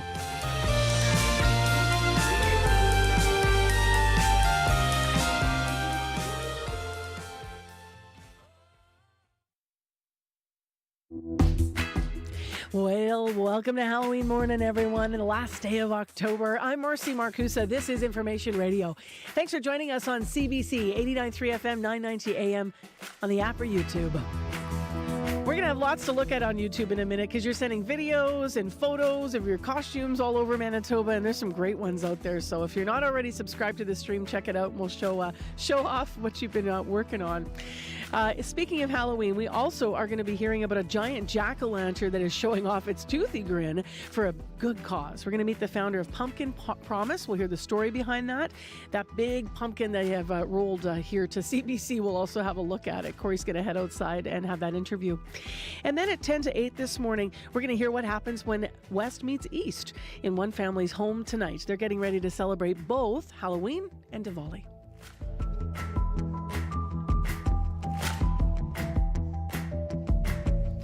Right now, Megan Ketchison has your headlines. Good morning. Well, a remark by the head of the Manitoba Métis Federation during a heated debate on Israel has sparked concern. James Lavalley introduced a resolution at the MMF's annual General Assembly last week. It called on the organization to condemn Israel's actions in Gaza. On stage, President David Chartrand brought up Lavalley's Facebook post encouraging people to vote for the resolution. Chartrand said he would beat anyone who tries to threaten his people. And we'll hear from Manitoba PC leadership candidate Abi Khan and talk about why he supports a federal day of transgender visibility. The MLA for Fort White was pushed to clarify his position on transgender rights at a leadership campaign event yesterday. Khan was not present in the legislature in May for a vote on the bill to create a provincial day of transgender visibility. And I'll have more coming up at 7:30. All right, thanks, Megan. You're welcome. Let's go to Corey to find out about the commute today. Really quiet commute so far. I haven't heard of any major issues out there on the road. But if you're walking, biking, driving, you see something, give me a call on the CBC commuter line. That number 204-788-3093. And to the Halloween forecast. It's important, Abby. Is it going to be cold tonight? Very important. 0 at the Fox, -3 at the airport, under some spooky clouds this morning. But don't worry, things are about to get set up. You're going to warm up a bit as we're going to warm up to a high of 8 later. Overall, just expect cloud cover, cool breeze, perfect for those Halloween chills in the air. Now, we are about to have some fun because people have been sending us in pictures of their costumes, but not only pictures. We also have a video, but I think for the sake of, if you're on YouTube, you're going to see the video, but for the sake of the radio audience, I want to set up sort of what you're going to see. This is a costume that comes from a movie. It's Venom. You and I love this movie. I love it. Right? Oh, you can even do his voice. Lungs. Kidneys. Abby's doing the voice of this alien creature called Venom who eats lungs and kidneys. He fuses himself to Tom Hardy. So imagine that there's this gross squid-like creature that comes out of Tom Hardy's body. Here's just a brief listen to a bit of the trailer for the movie. You're not going to like this. No, I can absolutely guarantee you I'm not gonna. My home has found us. Who sent that thing? So that's a bit of Venom talking to Tom Hardy. We got this video in from Dairas of her son, and she wrote to us to say that this has been something, she said, my son and his dad worked on for a few weeks on this amazing costume. And if you are on YouTube, you're getting a treat because what you're seeing is Tom Hardy and Venom. And her son is dressed up in just a sweatshirt and, pair of pants. And out of his back, presumably it's his arm under there, I guess, making this puppet move. Arms, yeah. Venom pops out, and it is just the coolest thing. It is just awesome. So thanks so much, Di, for sending that in. Let's roll through some of these other stories and photos of your wonderful costumes for Halloween this year. So the Malabar family, not that Malabar family connected with the business, but the Malabars sent in a number of photos. This is them dressed up as a vampire family. We've also got some scary faces here that folks sent in the next photo here. And then Ratatouille, that's another movie. There's a little boy, he's got a little mouse on his shoulder. The Ratatouille costume, super cute. He's dressed up as a chef if you watch that movie. Then we've got some other photos coming in here just showing off the talents of your makeup, like the gory makeup, the blood all over the faces. Some funny local costumes, Portage in Maine. So dressed up as pedestrians at Portage in Maine. I love that. And so a couple sent in a number of photos here from their capers. Also, we have a Ghostbusters family. This is, again, the Malabars back and just fabulous. Head to toe in green with the full outfits from the movie. I love it. A black squid. There's as well some little ones here that you sent in photos of. There's someone dressed up as a cup of Starbucks and a little fairy. So cute. There's going to be lots of those kids. Watch for them tonight, by the way. Really creepy. This one's super creepy. One of the listeners sent in and said that they recreated an image from the 1900s, the early 1900s, of early Halloween black and white. And then they recreated in paper mache this really freakish looking head. That one would scare me walking down the sidewalk, frankly. Scream, classic costume, but easy. Dress up, make the face from Scream. And I'm talking about the painting, the famous painting. And they're actually wearing the painting in the background, this little boy. I love that. A couple more here to share before we go. Another one showing off face makeup of zombie face makeup. This one, actually, I want to read because Cassie Dixon said, my son has many disabilities and he uses a wheelchair and I make his costumes every year. And here's a cute idea that I made for him. It works for strollers as well. This was last year. So this is her little boy and the whole around him, his whole wheelchair is set up sort of as a pirate ship. And then he's the little pirate inside. It's awesome. So much detail on that one. And then just a few last ones here. Here's the Malabars again. Overachievers. I love it, though. Their whole family getting into the Addams family. No doubt who they are. You can visualize that. And then I think we're down to our final two. The canoeists. So two people wearing canoes. They actually come apart. And then when they stand together, it looks like a full-length canoe. And I think that's the end of our video stream and photos. So what a treat to be able to have a YouTube channel to show you now. I know after sitting here for years, sometimes it's describing the photos on radio is one thing. But if you want to check it out, have a look at the many talents of the people who've made costumes. Have fun tonight, everyone. Be safe.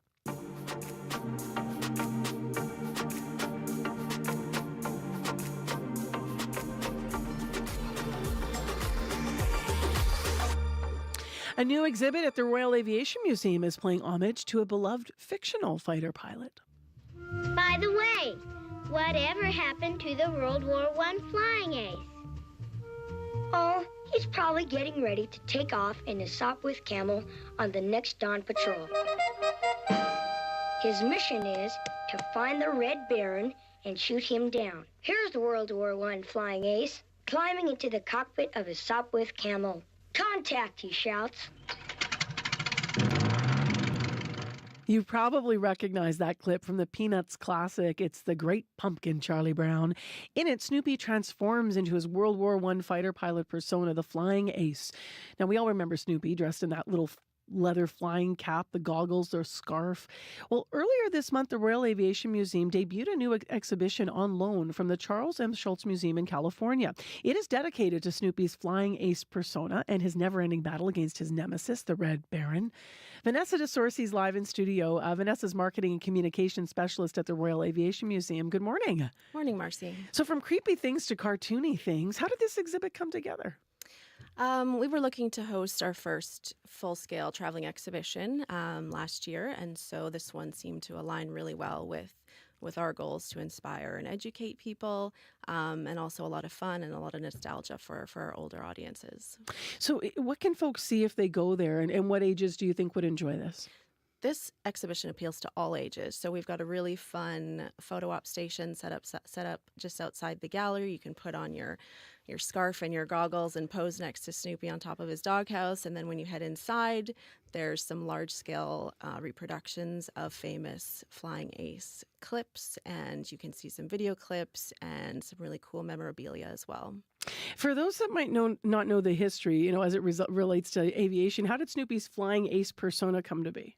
It was actually inspired by Schultz's son, Monty. So he saw him playing with little model airplanes, and he just started sketching a little helmet on Snoopy, and the idea just snowballed from there. How does the exhibit handle the Flying Ace's nemesis, as I mentioned, the Red Baron? So you'll see lots of comic strips of Snoopy on top of his doghouse with his imaginary dog fights against the Red Baron, taking him down and going to battle against him. And it's based on a real German Flying Ace, is that right? That's right. So it's based on Baron von Richthofen. He was a German fighter pilot during World War I. And actually, there's a really cool connection to Manitoba there. So Wilfrid May was the last pilot to engage in battle with the Baron before he was shot down. And Wilfrid May is actually from Manitoba. I don't know that I've ever heard that story. Yeah. What have you been hearing from people who are checking out the exhibit so far? People really like it. So like I said, we appeal to a pretty broad audience. So some of our older visitors, they love the nostalgia of it. They grew up with it, of course. The younger ones sort of are discovering it for the first time. So it's a great intro because it's fun and it's colorful and it's playful. And it's also Snoopy's having a resurgence with Gen Z. So we're getting some of those visitors in as well, which is really great. And what a venue for it. If people haven't had a chance to see the Aviation Museum, I mean, really cool, right? You guys are doing some workshops and activities, I understand, alongside this as well. Yes, so we have one coming up this Saturday. We're partnering with the Prairie Comics Festival. They're sending over Natalie Mark to do a create your own comic workshop. So we'll be running that this Saturday and a similar one later on November 23rd. Then in December, we've got a couple all ages workshops. We're going to be doing some how to draw Snoopy ears and how to build your own Snoopy ornament, things like that. Can people just show up, or if they want to be part of the workshops, do they have to sign up? They don't have to sign up in advance. No, you can just pop by. Awesome. Well, thank you for popping by this morning. Appreciate it. Thank you. Vanessa DeSorsi is a marketing communication specialist at the Royal Aviation Museum here in Winnipeg. So Snoopy and the Red Baron, it is on at the museum. The exhibit runs until January 4th. And of course, those workshops mentioned starting this weekend.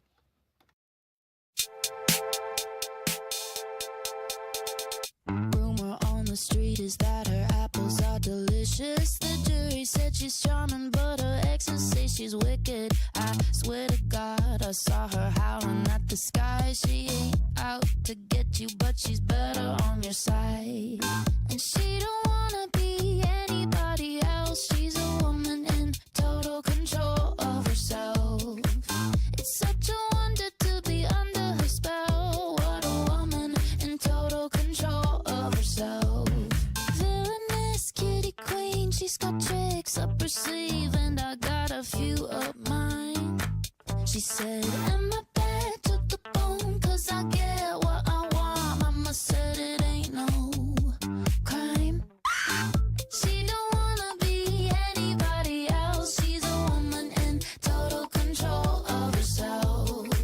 It's such a wonder to be under her spell. What a wonder to be under her spell. What a woman, woman, yeah. She don't wanna be anybody else. She's a woman in total control of herself. It's such a wonder to be under her spell. What a woman in total control of herself. Love that. That's Devin Colin, Witch, otherwise known as Woman in Total Control of Herself. So I guess I'm dressed up after all this morning. Get it? It is 7:24 right now on 89.3 FM. I'm Marcy Marcus. I did forget to wear a costume, but I sure love that you've been sharing yours. Not going to be bad for Halloween tonight. Today's high is going to be 8 degrees, mainly cloudy, and tonight a low of -1, but it's going to be dry, as we've been saying, so that's good. Doesn't always happen in Manitoba. That is in Winnipeg. Now, Brandon also going to be decent tonight. You're going to go to a high of 6 tonight. Tonight, low -1. And up in Thompson, sunny for this Halloween day, and a high of -5. Tonight, clear and a low of -15. So, of course, a lot colder, but still, as we said, you're not going to get the costumes all wet or snowy. So that's Good news. Coming up, we still have more Halloween stories to share locally with you. We've got a giant pumpkin that just rolled into the CBC. It's on a flatbed in the parking lot. Corey's going to have the story behind it. And it's a fundraiser for a very lovely cause. So we're going to hear all about that. Right now, though, let's go to the excitement that was last night and the World Series between the Yankees and the Dodgers. And Scott Reguer is here to talk all about it. Hi, Scott. Hey there, Marcy. Okay, you're going to set up the action, how it unfolded. But let me just tell listeners that I thought, oh, well, I can watch another show. And I missed only the fifth inning and came back when announcers said, that was one of the most amazing innings we've seen in baseball.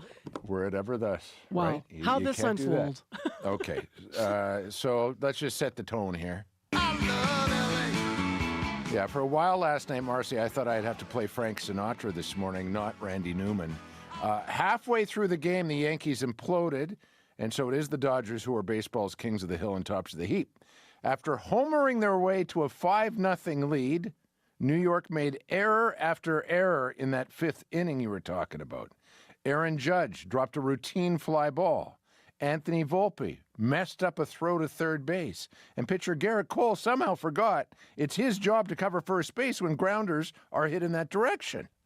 But errors only matter, Marcy, when your opponent capitalizes on them, and the Dodgers certainly did that. Freddie Freeman knocked in 2 of those fifth-inning runs, meaning he finished with a record-tying 12 RBIs in the series, part of the reason the popular slugger with 2 Canadian parents won the MVP award. I've just been blessed to be able to play this game a long time and be in certain situations because of the group of guys. I got asked about the RBIs. RBIs are because there's guys on base, that's my teammates. But yeah, to come through in those situations, that's what you dream about as a kid, doing that in the World Series. And it's hard to talk about right now. Maybe in a few days, and I've let it settle in, I'll have better answers for you. But right now, I'm just ecstatic. For Freeman, his second World Series title he won with Atlanta in 2021, and for the Dodgers, their second Fall Classic title in 5 years. And yeah, if you missed the fifth inning, it was a beauty. Great timing. Great timing. To hockey, the Jets have resumed their winning ways. Yeah, they beat the Red Wings 6-2 last night, in large part due to a Michigander, which is how you describe people from Michigan, I just learned. Kyle Connor, who hails from Shelby, a suburb of Detroit, with a goal and 2 assists in the win. Less than 5 minutes into the game, Connor had helped set up both Gabe Vilardi and Neil Pionk to give the Jets an early lead. Those assists, the 500th and 501st of his career, something Pionk took notice of. Oh, so cool, so impressive. His whole game is really impressive. His shot, obviously, I think everyone sees that, but also his hockey sense, too. He's a pretty good passer. Really impressive, and like we said, he's only halfway to 1,000, so maybe not that impressive. Connor, who has a good shot of being named to the U.S. team for the upcoming Four Nations tournament, is the 6th player and 2nd American from his draft to reach the 500-point mark. Jets in Columbus tomorrow. And hockey and baseball aside, what else are you watching? The Raptors, who despite learning their best player, Scotty Barnes, is going to be out for close to a month with a broken bone near his eye socket. Ouch. They still nearly beat the Hornets in Charlotte last night. Curling, Canada's Rachel Homan and Brad Gushu Marcy remain unbeaten at the Pan-Continental Championship. This is a qualifier for next year's Worlds. And finally, the trading card industry has gone to the dogs, literally. Topps is partnering with the Westminster Kennel Club to release a line named Stars of the Show. It's going to feature champion pooches from Sage the Miniature Poodle to Trumpet the Bloodhound. As Topps Vice President Clay Larashi points out, Marcy, heroes come in all different forms. And that's your look at sports. Phil DeMont got ahead of you this morning. He was already talking about this little on there. Talk about it already? He did, but different dogs. He was pointing out a Pekingese, I think, if I recall correctly. Well, we all have our preferences. Listen, the other sports story that people are talking about here, and I saw this picture, so I can online. Kansas City Chiefs Travis Kelce, also known as the boyfriend of Taylor Swift, wearing a Bombers jersey right now. He people might recall he was Zach Collaros' roommate back in college, I think, right? So I know we reported that before, but he was wearing a Bombers jersey, I guess, on one of his. I think he was doing his podcast, so that image was copied, and you can imagine Manitobans are sending it around and pretty happy, and it's kind of fun. Maybe Taylor can do a song on the blue and gold. That'd be nice, Right? wouldn't it? Yeah. With an idea. proceeds to Winnipeg and I like it. proceeds to the province. Yeah, okay. We'll work on that campaign. She might have a buck or two to spare. I don't know. I think maybe. It's kind of successful. All right. Thanks, Scott. See ya. That's Scott Ricker with Morning Sports. I'm Marcy Marcusa. Your commute this morning, we haven't heard of anything being a big problem, but we may be missing something. And if we are, please update us, whether you're walking, driving, or on your bike today. 788-3093. Any problems in Manitoba traffic on the commute, please let us know. In the morning forecast, as we've been mentioning, we remain mainly cloudy here in downtown Winnipeg. Coming up next, your CBC Winnipeg News. This is CBC News. Good morning. I'm Megan Ketchison in Winnipeg at 7:30, mostly cloudy and 0 at the Forks. Mainly cloudy today, a high of 8, and tonight a low of -1. A nursing home in Winkler had to shut down 26 beds because the building's elevator is on its last legs. The CBC I-Team's Caroline Bargout reports. There's a 15-month wait list to get a bed at Salem Home in Winkler.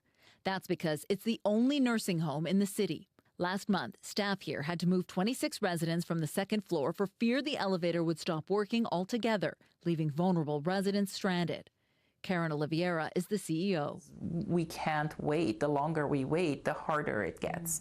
So we went ahead and moved the residents. The elevator will cost $200,000 to fix, but whenever Salem Home would ask about the money, they could not secure the funds immediately. That is, until CBC News started asking questions. Here's Manitoba's Health Minister, Uzoma Asagwara. This was one of those situations where when we were made aware of what was going on, we worked very hard and very quickly to get it addressed. Shared Health told Salem Home it would reimburse them for the cost of the repairs and said the project would begin in January. Caroline Bargout, CBC News, Winkler. Newly elected trustees for an embattled school division say now it's time for change. 3 of 4 new trustees in yesterday's Mountain View School Division are Indigenous. Yesterday's by-election comes after 3 long-serving trustees resigned in the summer and the division superintendent was ousted. In April, Paul Coffey gave a presentation in April which said the residential schools began as a good thing. And in September, 4 trustees voted to ban school flags that weren't provincial or federal. Newly elected trustee Scott Linksleg has a daughter in the division, and he's not shying away from controversy. That has to be addressed, but in a good way, working together. But like I said, I'm committed to doing that in a good way, change, and that's what people have been asking for. All the parents that I've met, and just for everybody to be included and heard. A total of 9 people ran in the by-election, and none of the wards went uncontested. A remark by the head of the Manitoba Métis Federation during a heated debate on Israel has sparked concerns. James Lavalley introduced a resolution to the MMF's annual General Assembly last week. It called on the organization to condemn Israel's actions in Gaza. On stage, President David Chartrand brought up Lavalley's Facebook post encouraging people to vote for the resolution. Chartrand said he would beat anyone who tries to threaten his people.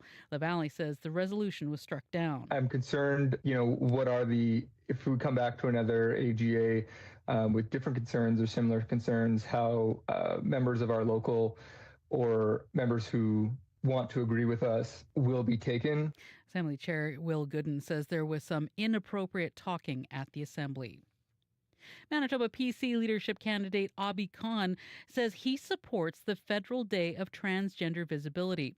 The MLA for Fort White was pushed to clarify his position on transgender rights at a leadership campaign event yesterday. Khan was not present in the legislature in May for a vote on a bill to create a provincial day of transgender visibility. Asked how he would have voted, Khan says there's already a federal day and he supports it. As a minority myself, I know what it's like to be ostracized, to be picked on, to be harassed, to be bullied. I might be a big guy, but I got it. I got it as a kid growing up. I got it playing football. I got it in the CFL, and I got it afterwards. And I still get it in politics. Khan is Muslim and South Asian. He is running for against Churchill business owner Wally Dodridge for PC leader. Manitoba NDP government wants to prevent workers from crossing their own picket lines during a strike or a lockout. It's the latest amendment in a bill that, if approved, would also ban the use of replacement workers in a labor dispute. The amendment would prevent employers from luring their workers back to work with things like offering more pay. But the proposal isn't sitting well with the Winnipeg Chamber of Commerce. President Lauren Remillard says it will make things unnecessarily complicated for business if someone wants to cross the picket line. That person may be making individual decisions for themselves that reflect their circumstances. I need to continue to work. My circumstances are different. This would make it that much more difficult for that person to be able to exercise their independent, individual decision making. The Manitoba Federation of Labour backs the proposed amendment. It says allowing employers to lure workers to cross the picket line sows division among staff. And in sports, a milestone last night for Kyle Connor and a win on the road for Winnipeg. Pionk scattered, walks in, scores! Neil Pionk with his second of the night. Neil Pionk in the third period of Sportsnet as the Jets outscore the Red Wings 6-2. Kyle Connor racked up his 500th career point and then some with a goal and 2 assists. Coach Scott Arneal says the secret's out. He's an elite player in this league, and we like to keep him our little hidden secret, but I don't think that's going to happen anymore.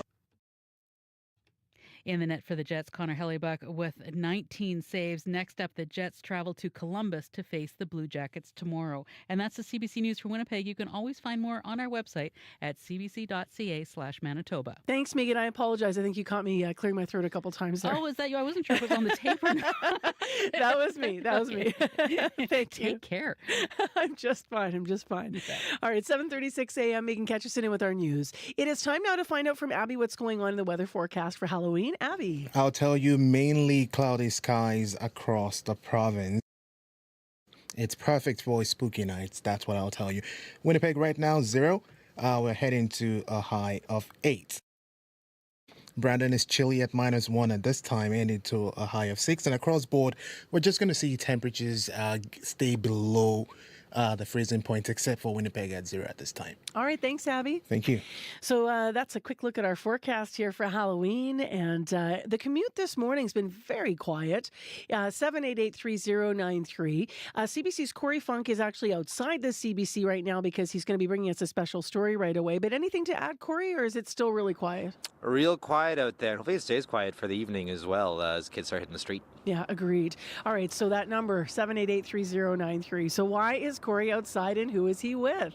Well, Chris O'Kell is honoring his late mother with a Halloween tradition. Every October, he brings joy to people through a display of these huge jack-o'-lanterns while collecting donations for a cause that's close to his heart. Chris's mother, Marietta, passed away from pancreatic cancer in 2010. In 10 years, $64,000 have been raised for Cancer Care Manitoba through the Pumpkin Promise. This year's pumpkins weigh in at 1,100 pounds. They've come from Roland, Manitoba, where you know they grow them big. So Chris displays these massive carved pumpkins in his driveway in St. Vital. But he this morning is up and outside in our CBC parking lot. He's hauled one of these big pumpkins on his flatbed out there, and he's going to tell Corey all about it. So back to you guys.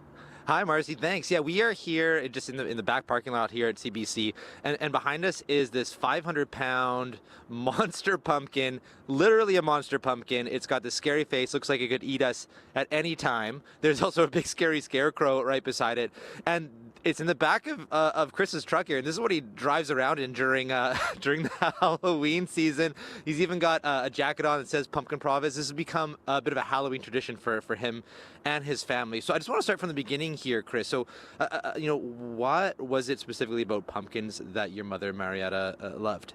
I have no idea what she loved about pumpkins other than they were just, I think she just liked the colors, the different shapes, and then of course she loved the reactions from the kids when, the different carvings, the different faces, and then of course when she started to see how big I could get the pumpkins coming to her.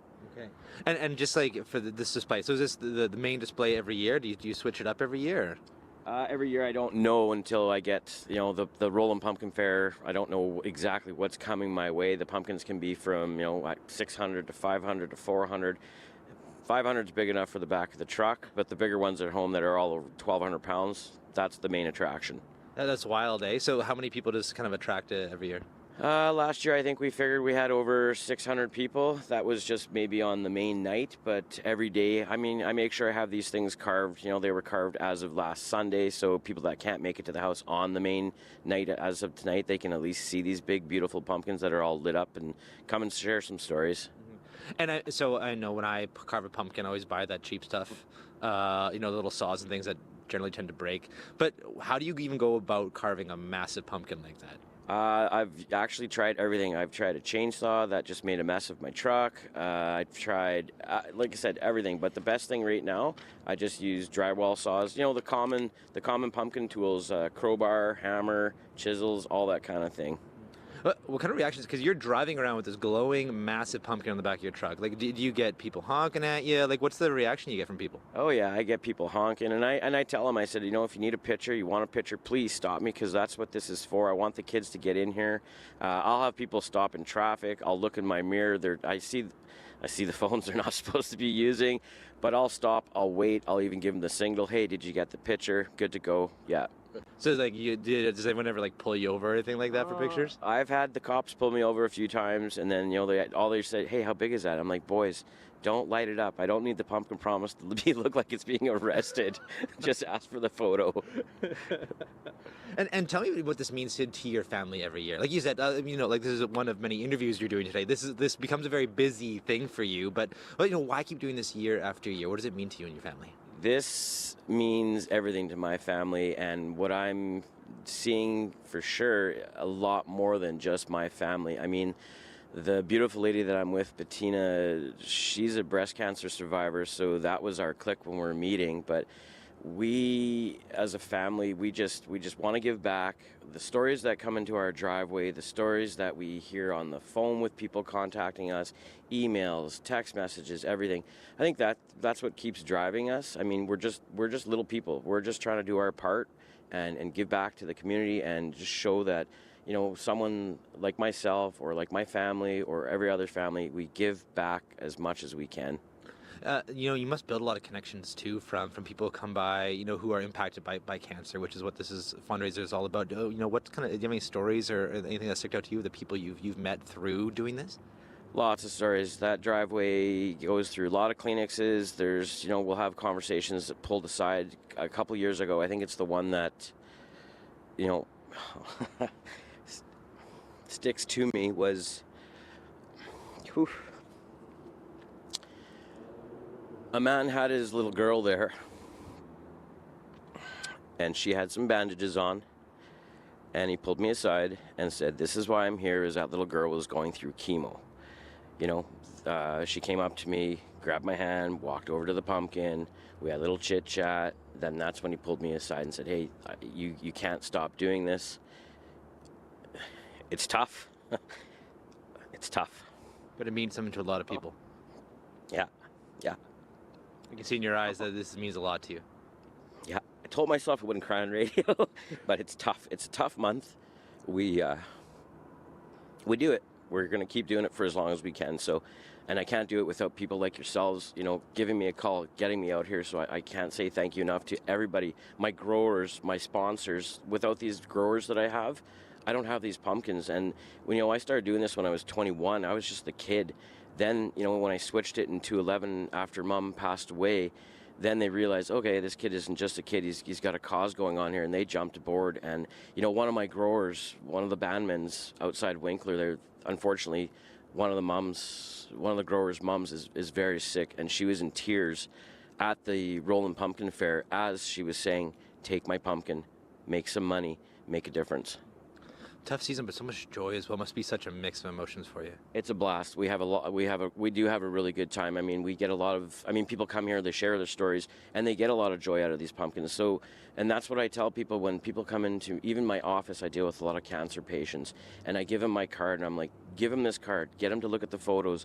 Maybe it'll make some, make them smile, anything. Tell them to phone me, tell them to reach out to anything that I can do or our family can do just to give a word. But we have a lot of good times actually too. I know there's a lot of sadness, but it does bring a lot of joy. I've seen it, and I think that's my other main drive. And my mom would have loved this. Absolutely, she would have loved it. I guarantee she's laughing at me, going, "What did you start?" I know she is. And before I let you go here, where can people go if they want to see your Pumpkin Promise display? We're in River Park South at 39 Basinger. There's about a 760-pound pumpkin right on the corner of Ward and Ashworth. You can't miss it. Basinger's 2 streets over. There's going to be 3 in the driveway that'll be lit up, 2 over 12, and 1 just shy of 1,300 pounds. About 7:30. If you miss this, I'm not sure.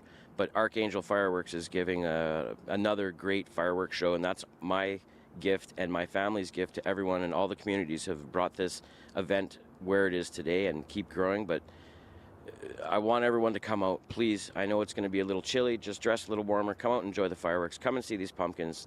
Drop something in the bucket. Help me make a difference, and I'll keep doing it as long as I can. Chris, I'm sure your mom's so proud to see you doing this. So thanks so much for joining us today, and have fun tonight. Definitely. Thank you very much, guys. I really appreciate this from all my family to everyone out there. Thank you very much, guys. I love you very, very much. Back to you, Marcy. Why don't you guys move before you come back to me, just towards that pumpkin? Because yeah. What a beautiful story. Like, so sentimental, but this thing on the back of the truck behind you here looks like Jabba the Hutt this year. Yeah. It almost kind of does look like it's Jabba the Hutt, doesn't the it? shape of it, like when they get that heavy, is that what happens? They just spread out and go bleh in the bottom? Yeah, Chris, Marcy, is it meant to look like Jabba the Hutt, or is that just coincidence? That's just coincidence. That's the way it just sat. They're always goofy sizes, so it sat safe so it doesn't fly out the back. Man. Thank you guys for being out there this morning, both of you. Thanks, Mars. That is Chris O'Cal and Corey Funk. They're out actually in our CBC parking lot with this huge pumpkin that's on his flatbed truck, and of course talking about the sentimental promise and reason that he's brought it here. It is to promote the Pumpkin Promise, which he founded when he was just a young man in his 20s on behalf of his mother, who died of cancer. You can see these massive jack-o'-lanterns that Chris mentioned then at 39 Basinger Drive in St. Vital. There's also going to be those fireworks tonight, remember, between 7 and 7:30 to celebrate the last night of this year's Pumpkin Promise.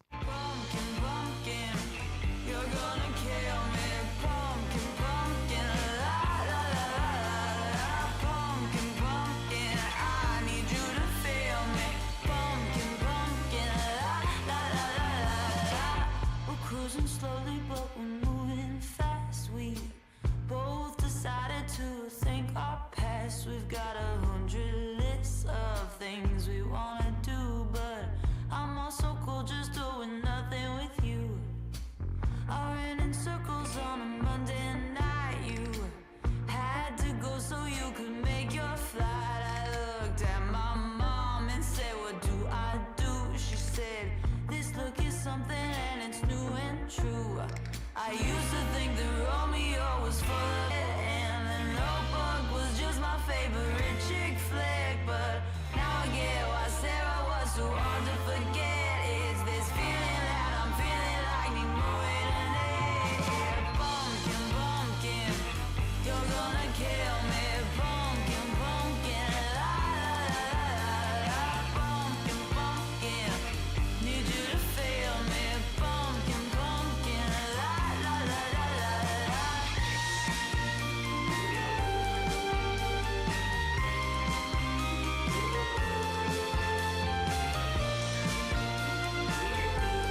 That is Pumpkin, and if you're looking for that tune, it is by The Regrets. Time right now is 12 minutes to 8 o'clock on 89.3 FM, 990 AM on the app, and on YouTube. I'm Marcy Marcusa. Thank you so much for joining us wherever you're listening from this morning or watching from. It's partly cloudy. It's 0. I keep mentioning our Halloween's going to be decent. A high of 8 today in Winnipeg. Mainly cloudy, and then tonight our low goes down to right around -1. So yes, it'll be chilly. Coming up after 8 o'clock on the show, let's turn to serious matters for a moment here. You may have heard this in the 7:30 news with Megan. There was a heated discussion about the Manitoba Métis Federation's stance on the conflict in the Middle East this month. We're going to hear how it played out at their annual meeting and why 2 Métis Manitobans who were there are concerned about the way a resolution they brought forward was handled. So we will hear from them. We will also hear from President David Chartrand coming up. That is all after 8 o'clock here on CBC. But right now, today is not only Halloween. Today is also the start of Diwali, the South Asian Festival of Lights, which is celebrated by Hindus, Sikhs, and Jains all across the world. This year, the holiday happens to coincide with Halloween. Now, that means for many families, it brings an unexpected mix of traditions on the same night. And to talk about the fun of that, Shilpa Aurora is with us. She's a Winnipeg woman whose family is pretty excited to be celebrating Halloween and Diwali. Hi there. Hello. Happy Diwali to you. Happy Halloween to you. Yeah. So first of all, just so people can know, I know Diwali Festival of Lights, and I've had opportunity to learn a bit about it over the years, but some listeners might not know what Diwali is. So what is Diwali? Diwali is Festival of Lights. It's basically a traditional festival that all across the world is celebrated by Hindus together. It's the victory of good over the evil. So we celebrate this festival for the victory of Lord Ram over the Ravana, the demon that was Ravan, and came back to Ayodhya, which is a place in India, after 14 years of exile. So he struggled through his lives, he killed this demon and came back with a victory. So that's how we celebrate this festival. And it's more of like eating a lot of sweets, spending time with family, and having fun all through the evening. It's always big and colorful and beautiful. I know that the RBC Convention Center, with thousands of people, that just happened a few weeks ago.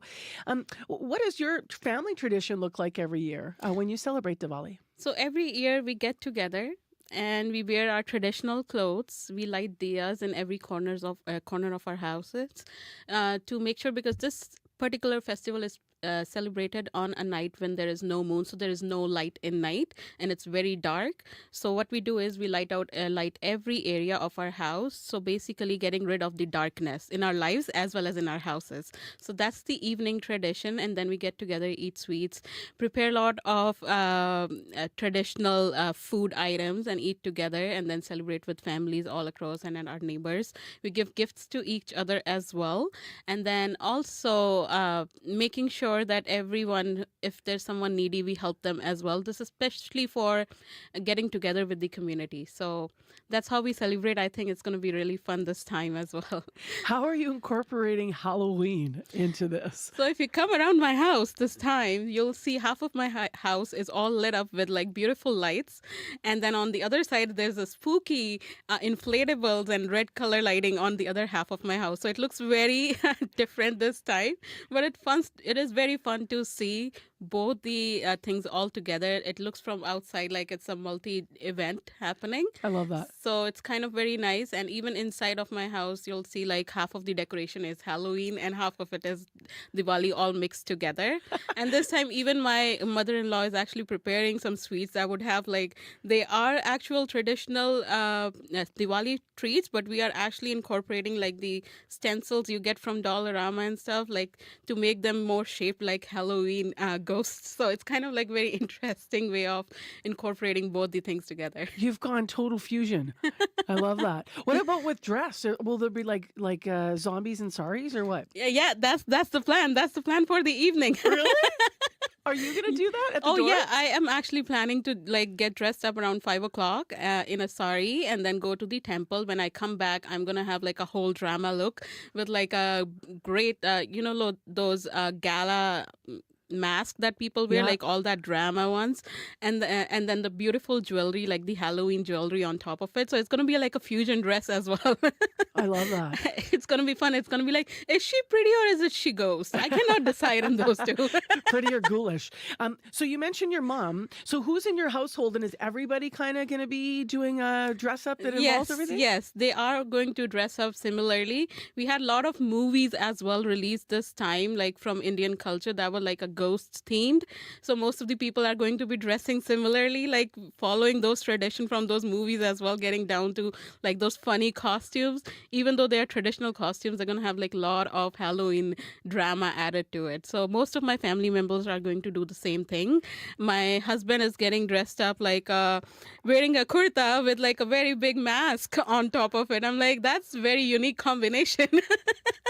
I bet it would. This might be something Diwali doesn't fall on Halloween every year, of course. Yeah. But this might be something that you guys want to do every year. Yes, I think that's going to be like a very cool tradition to have, like especially with our country, like it's so multicultural and it's so diverse. It's kind of like bonding all the communities together. It's like unity and diversity kind of thing. And it's actually amazing having this continue for next few years. I think it's going to be so much fun for our kids as well as for us. Now, we talked about you and your husband. Is your mom going to get into this tonight as well? Yeah. Yeah. What is she wearing? She actually doesn't like to wear a lot of traditional clothing, but she loves to dress up. So it's kind of be like she's going to be actually involved in being more Halloween kind of dress up than our traditional dress. So it's going to be fun. Let's see what she comes up with. How do you feel about it falling right on Halloween? You obviously have your day planned, so you'll be able to celebrate properly, Diwali, and then mix it together. But what are your feelings about this coinciding? It's a lot of fun. People like it, and especially with our community. I remember coming back to Canada 10 years back. We got to know about Halloween, how it's celebrated, and when I went back home a couple of years from today, and I saw people doing Halloween there as well. I saw my friends dressing up on Halloween evening. So in India as well, people do celebrate Halloween. Yep. And it's kind of like now it seems like everyone is like so much enthusiastic and excited about celebrating these two festivals together. And same is the mutual feeling from our side. Like my family would love to see this happening again and again. And even with like this time, it's kind of like very nice in terms of that these two festivals with kids and all the kids in our families get to celebrate this all together and realize the importance of both. So bringing those both communities together, understanding the traditions, how it's done, and doing it together actually makes a lot of difference. I have like so many friends who actually do Halloween now, learning about Diwali a lot, and my families and my cultured people also learning more about Halloween on the other hand. So it's kind of like really nice way of mixing them all together. Is anything off limits? Like, could you have henna with Halloween designs? Or yeah. That's what I was explaining like yesterday to some people. Like we'll be having spooky henna this time. So rather than doing our traditional henna where you have like designs, but we're going to be making more of like a ghost henna and having like those different creatures created with henna. That's going to be one of the things that we are doing in evening. So fun. And it's going to be like very different this time. Okay, don't give your address on the radio if you don't want to, but do you want to share your neighborhood? Do you want people to come see the blend? I want to offer that Definitely. to you. So we will be in Charleswood. Okay. So my house is close to Safeway, so you're gonna see all the kids because there's a school right across Safeway. Okay. So you're gonna see all the houses there and decorations there as well. And we're gonna also be celebrating in my other house, which is in Saint Vital. So we're gonna be going there as well. So it's gonna be a lot of fun this evening. So if you're in Saint Vital area, you come by and get your treats. I love that. I hope you have an awesome day. It sounds like you've got some super fun things planned. Thanks for coming in. Thank you so much for having me here. That is Shilpa Aurora telling us about how her family's combining this year Diwali and Halloween. It is time to check in with Megan Ketchison in our headlines. Well, good morning. Mountain View School Division has 4 new trustees with plans to give voice to all students. The embattled school division held its by-election yesterday after 3 long-serving trustees resigned in the summer and the division superintendent was ousted after a series of controversies. And heated debate of the Israel-Hamas war at last week's Manitoba Métis Federation's annual assembly. One resolution asked the MMF to take a stand stance on the Middle East conflict. Social media posts urging people to vote in favor caught the eye of President David Chartrand, and he said he would beat anyone who tries to threaten his people. And I'll have more coming up at 8:30. All right, thanks, Megan. Thank you. We actually have comprehensive coverage of that story coming up on the program after 8 o'clock. So please stay tuned, and we're going to hear from all sides involved in what Megan's been describing and what happened there at the meeting. So stay tuned. That is coming up after 8. We'll hear from everyone.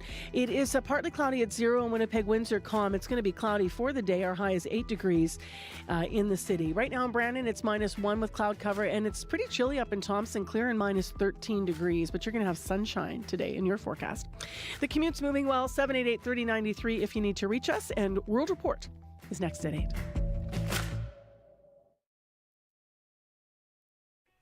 Today on Q with Tom Power. For over a decade, the Canadian music duo Tegan and Sarah were struggling with something they couldn't tell anybody about. An elaborate catfishing scheme preying on their fans and featuring someone called Fake Tegan. The Calgary twins will be here to tell you why they're going public. Fake Tegan systematically destroyed my life. That's coming up on Q, followed by Commotion with Elamine Abdelmahmoud on CBC Radio 1, the CBC Listen app, and everywhere you get your podcasts. The CBC News is next. Coming up in half an hour, it's The Current. I'm Susan Ormiston. A few drops of salad dressing, a bit of chicken grease, some moldy yogurt, a great recipe for a fatberg starter. And these disgusting globs can clog our sewers. Think about what you flush. Coming up on The Current. This is World Report. Good morning. I'm Marcia Young.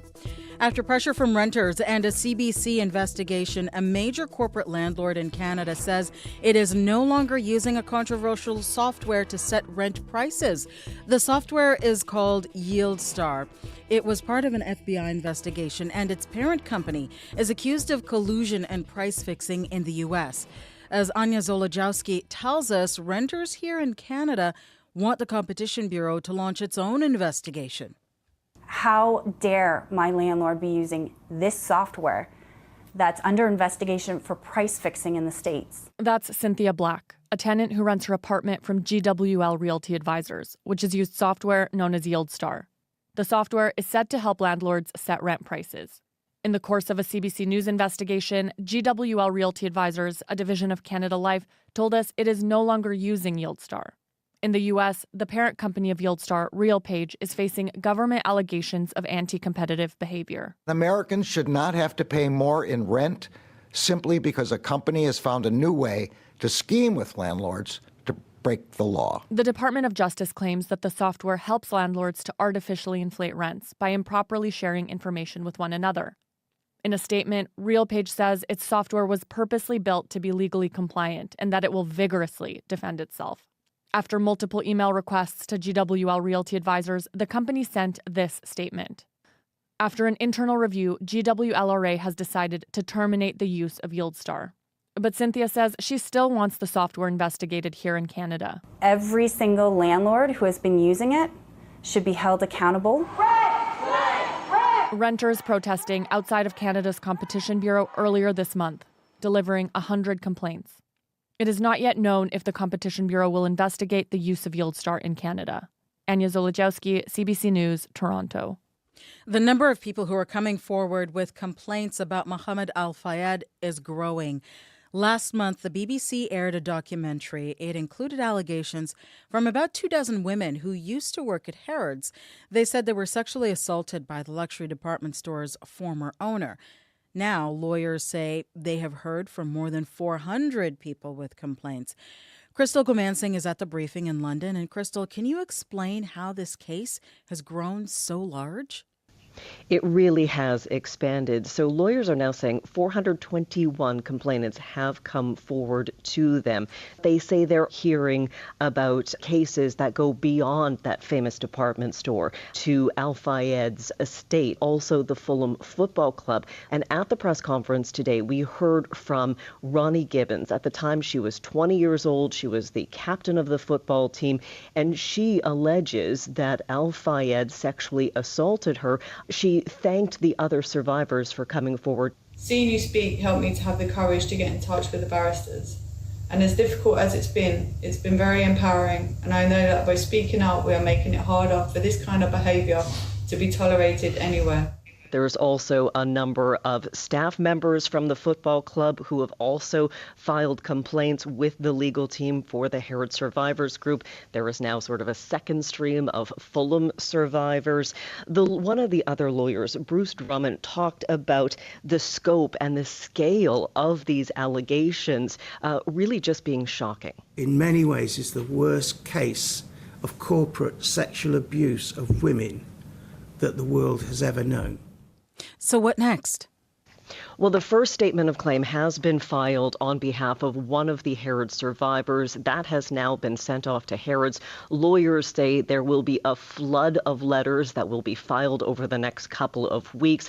They've also partnered up with another law firm to deal with just the scale and size of these claims. And they are again calling for women, if they have a story, to come forward.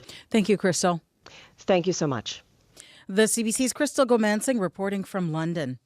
Just 5 days to go until the U.S. election, and the Democratic and Republican campaigns are now in overdrive. Both Kamala Harris and Donald Trump are on whirlwind tours of those key battleground states. The CBC's Karen Pauls is in Washington. And Karen, where did Harris and Trump focus their efforts yesterday? Vice President Kamala Harris and former President Donald Trump held competing rallies in Wisconsin, where the race is very close. Always the showman, Trump showed up in a garbage truck wearing an orange safety vest, capitalizing on President Joe Biden appearing to call Trump. Are you ready to make your voices heard? Both candidates also made pitches to female voters. Harris says she'll lower the cost of childcare and guarantee women's reproductive freedom. Trump promised to protect women from bombs and migrants. So where are they going today? Harris is closing out her campaign with a visit to every battleground state. She's in Nevada and Arizona for rallies today. Trump also has a rally in Nevada before heading to Arizona, where he and Tucker Carlson will attend a hurricane relief benefit. And also of interest today, Marcia, Trump supporter Elon Musk has been ordered to appear in a Pennsylvania court this morning over his $1 million cash giveaways to registered voters in swing states. The U.S. Justice Department has warned Musk the giveaway may be illegal. U.S. law forbids paying people to register to vote. Thank you, Karen. You're welcome. The CBC's Karen Pauls in Washington. Global sales are dropping at a major coffee chain, but Starbucks has decided to stop charging for some of its products. Starting next week, the company will not charge extra for non-dairy alternatives. As Anis Haidari reports, the coffee chain hopes the move will draw in more customers. Millions of people around the world start their day with a coffee, but in Calgary, Kyle Gretsch needs to make sure one thing is missing: lactose. Having non-dairy alternatives at coffee shops is important if I want to actually enjoy their product. If he's getting a latte or anything with milk, it has to be soy, oat, almond, or coconut alternatives instead of the regular stuff. I expect to have to pay more for that everywhere, which is annoying. It may be getting less annoying at Starbucks. In a little more than a week, the company will no longer charge extra for non-dairy alternatives. I could see myself going more since it's free. I would have to pay at every other coffee shop. The company needs customers like him to start going more. Our financial results were very disappointing. Starbucks CEO Brian Niccol reporting a drop in sales around the world over the last fiscal year. We have to make it easier for our customers to get a cup of coffee. And I think they found... Retail analyst Bruce Winder says making non-dairy alternatives free may not be enough. Companies often do this when times are really tough, when the economy's tough. They often introduce value meals, or they find ways to reduce costs to try to sharpen that price point for the consumer to increase volume and stay relevant. As for competitors, many second cup outlets charge extra for non-dairy alternatives. Many Tim Hortons don't. Anis Haidari, CBC News, Calgary. A woman in the Ottawa area is sharing her great-great-great-great-grandmother's story. Jane Elizabeth Martin Barnes was known as the Witch of Plum Hollow. She made a living telling fortunes during the mid-1800s. According to family lore, she could predict the future. Melanie Chisholm-Moore says Grandma Barnes never disputed the title of witch. One article, she actually says that she's a bit of a fraud because not that she isn't telling the truth, but just the way she interprets it. Whether she was a shrewd woman, a very perceptive or intuitive woman, or whether she actually had some sort of a gift, I guess is up for every individual to try to interpret for themselves. But the stories that have been written about her over the years through people who have seen her definitely tell a tale of somebody who had very piercing eyes, who they felt could see right through them, and was not somebody you would want to lie to. Today, there's a growing pile of quarters left on the gravestone of Grandma Barnes. Chismora says she believes people leave 25 cents because that's how much she charged for a fortune. Rumor on the street is that her apples are delicious. The jury said she's charming, but her exes say she's wicked. I swear to God, I saw her howling at the sky. She ain't out to get you, but she's better on your side. And that is the latest national and international news from World Report. I'm Marcia Young. Total control of herself. It's such a wonder to be under her spell. What a woman in total control. Well, the witches and goblins and ghouls will be all out walking to school this morning. Watch out for them in Winnipeg and across Manitoba. I'm Marcy Marcusa. This is Information Radio for Halloween. Last day of October. You're on CBC, 89.3 FM, 990 AM on the app and YouTube. Thanks so much for joining us. Your Halloween forecast in just a moment, coming up. This half hour on the program, we have comprehensive coverage on a big story. There was a heated discussion about the Manitoba Métis Federation's stance on the conflict in the Middle East this month at the annual general meeting that happened. It was a multi-day meeting. We're going to hear why two Métis Manitobans are concerned about the way a resolution they brought forward was handled. We also are going to hear some of what was said by MMF President David Chartrand.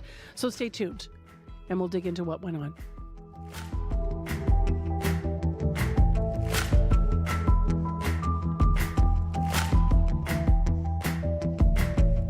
The sky's showing off. It's beautiful colors this morning under that cloud. Let's get into what else is happening in the news, though. Right now, Megan Ketchison is in.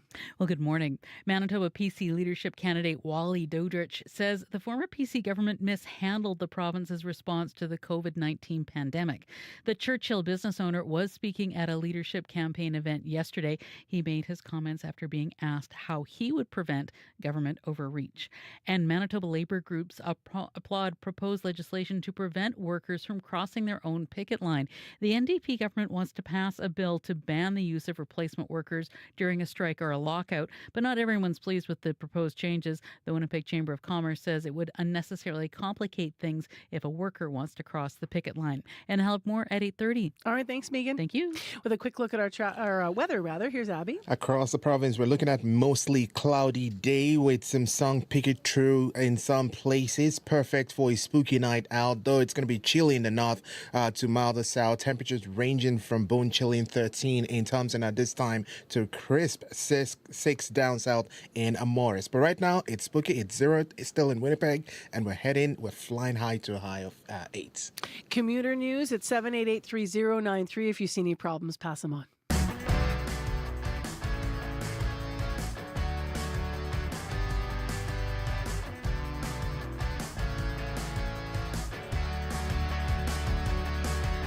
Well, as I mentioned, there was a heated discussion that played out at the Manitoba Métis Federation Annual General Assembly meeting earlier this month. Two representatives from the MMF's Bison Local, which is a student group, brought forward a resolution addressing the conflict in the Middle East. James Lavallee is the vice chair of the MMF Bison Local, and Mo Crossman-Serb is the treasurer. They asked the MMF if they would, quote, consider immediately condemning the ongoing genocide against the Palestinian people, including the actions of Israel and its military activities and the continued violation of human rights by the Israeli state, end quote. The motion was defeated, but not before an exchange with MMF President David Chartrand. Here is some of the exchange. The first voice you'll hear is Lavallee, followed by Chartrand.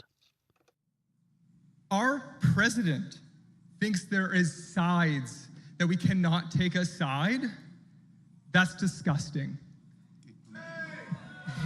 We have to pick a side, and it's clear.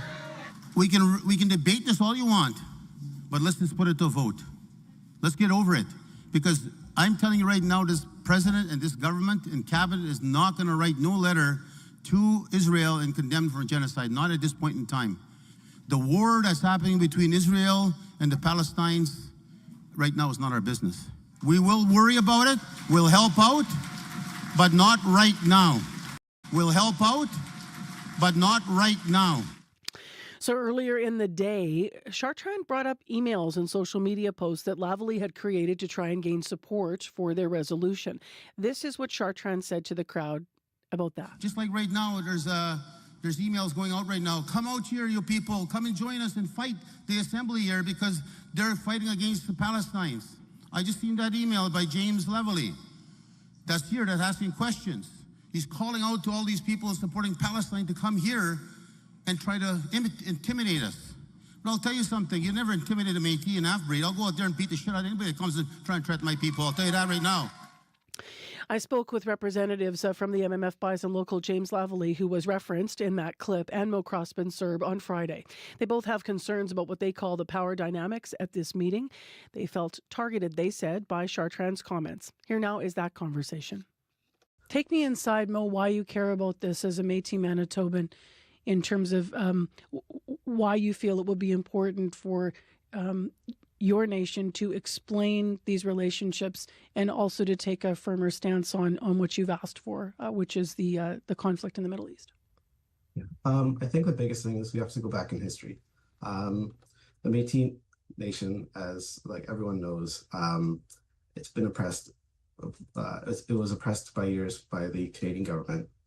We look at how they had to fight at the Battle of Batoche. We look at the river resistance.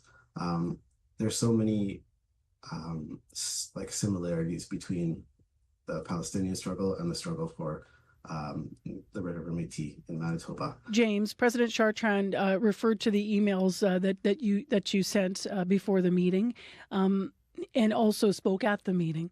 Can you share a little bit about how you felt about what he said and how this was dealt with at the meeting? Yeah, for sure. I wasn't surprised at all with how that went. We know going in that this was going to be, that the president would not be supportive because he's clearly taken a different stance with his relationships with Israeli institutions. And so one of the things we wanted to do was to ensure that folks who did not agree with that position would come out and vote. Now, for years,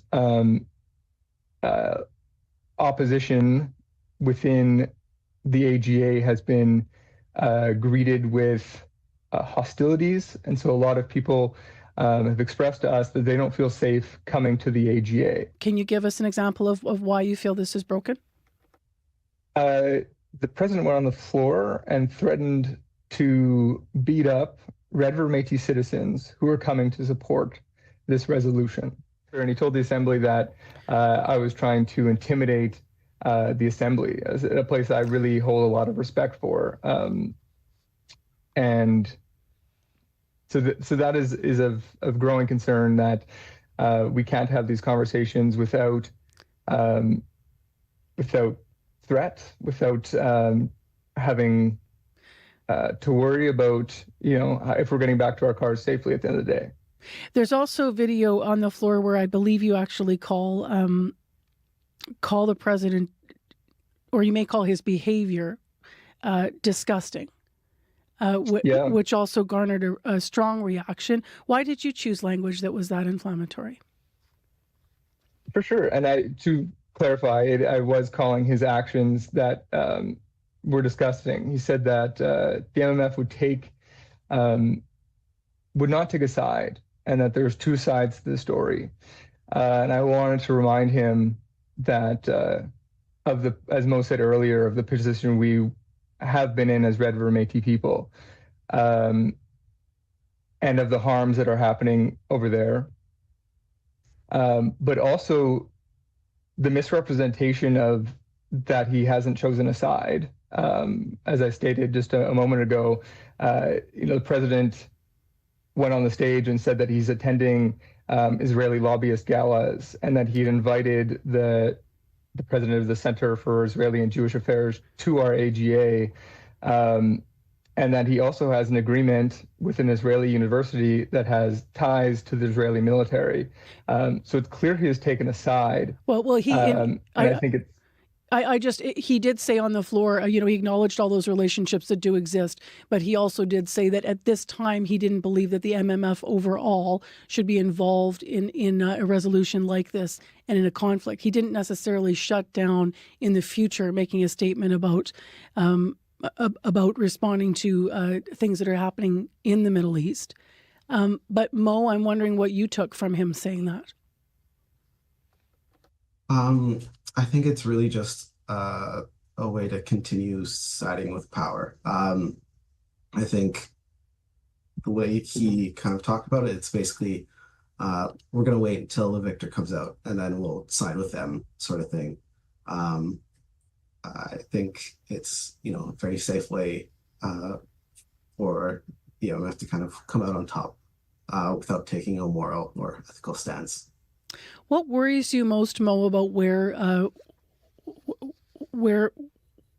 this goes from here? I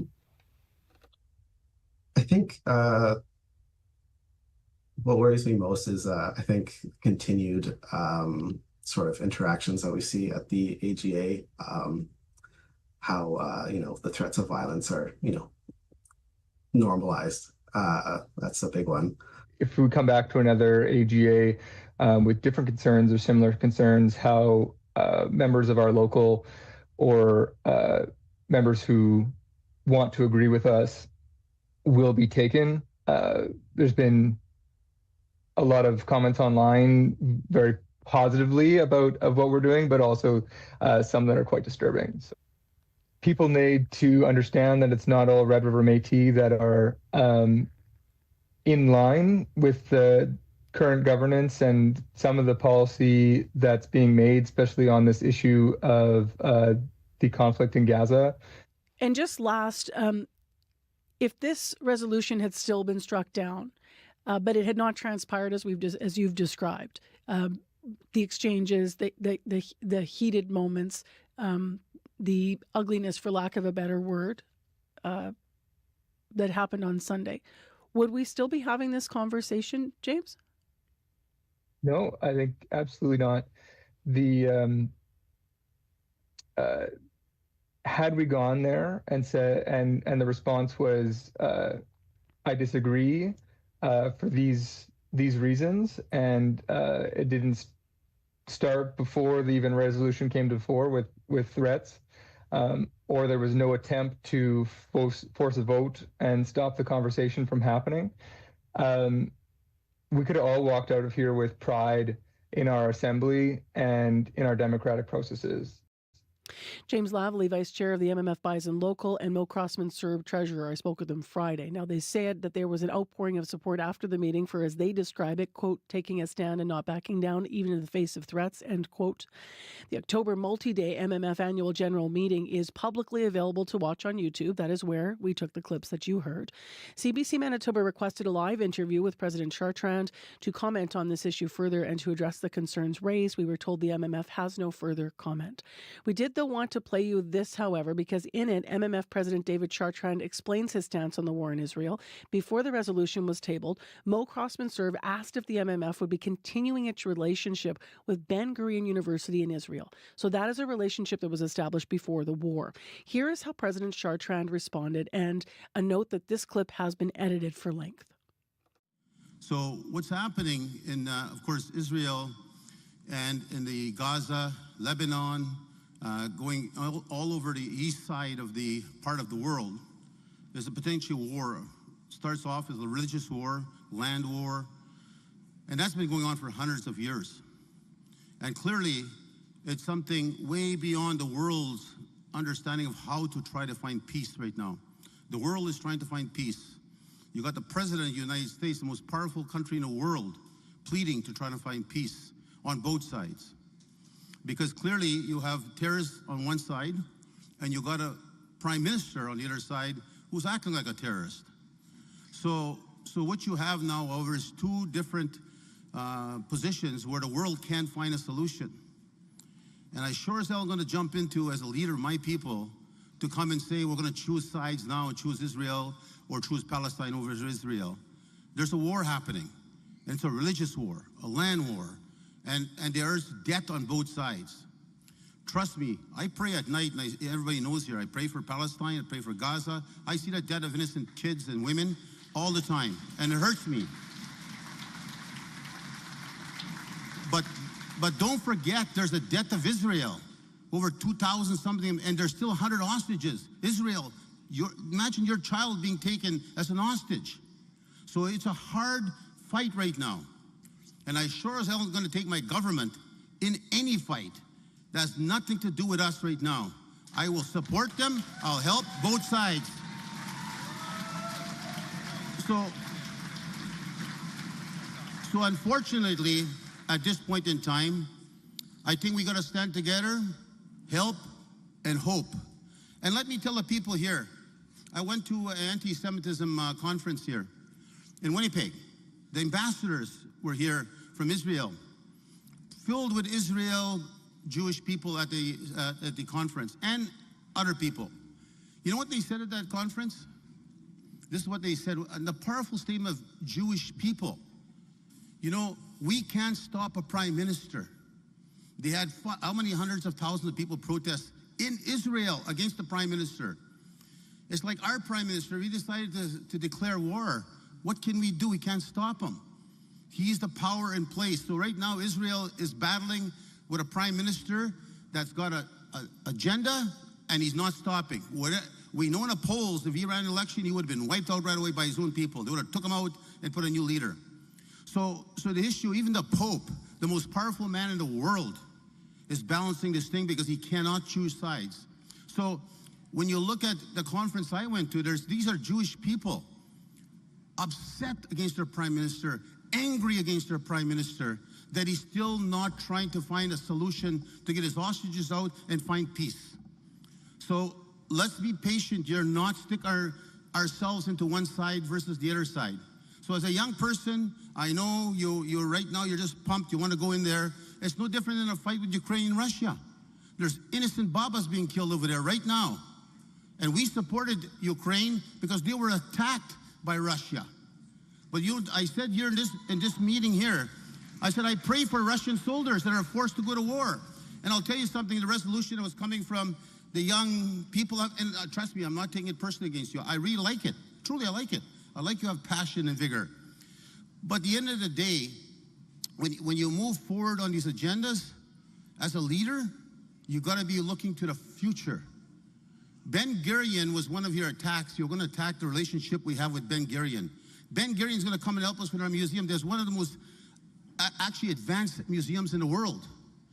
Ben Gurion University actually has, this is the picture. I went there, I met with them. I met with Israel. And I went to Jordan, I met with Jordan. But when I went there, a desert. But I'll tell you how smart these people have been in their technology and their wisdom. It's now green pastures and some of the best oranges in the world. So they're willing to share their technology with us here to make our system better when we plant 160 million trees in 20 years. They're going to come and help us. And I'll tell you something else. Larry Vicker, that was here yesterday, he put $10,000 yesterday to help pay for all the curators from Ben Gurion University to come here and help us and give us advice and technical support. So you may not see all this because you're in passion right now saying, look, it's wrong. It is absolutely right. It's wrong what this guy's doing. But let's not be foolish enough to jump on choosing a side right now.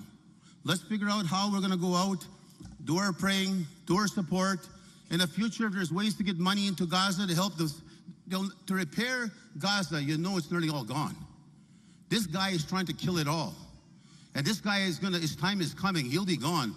And Netanyahu will be a name probably of a killer, just like others have been, other leaders that massacred innocent people. And that's what he's doing right now to kill a few terrorists.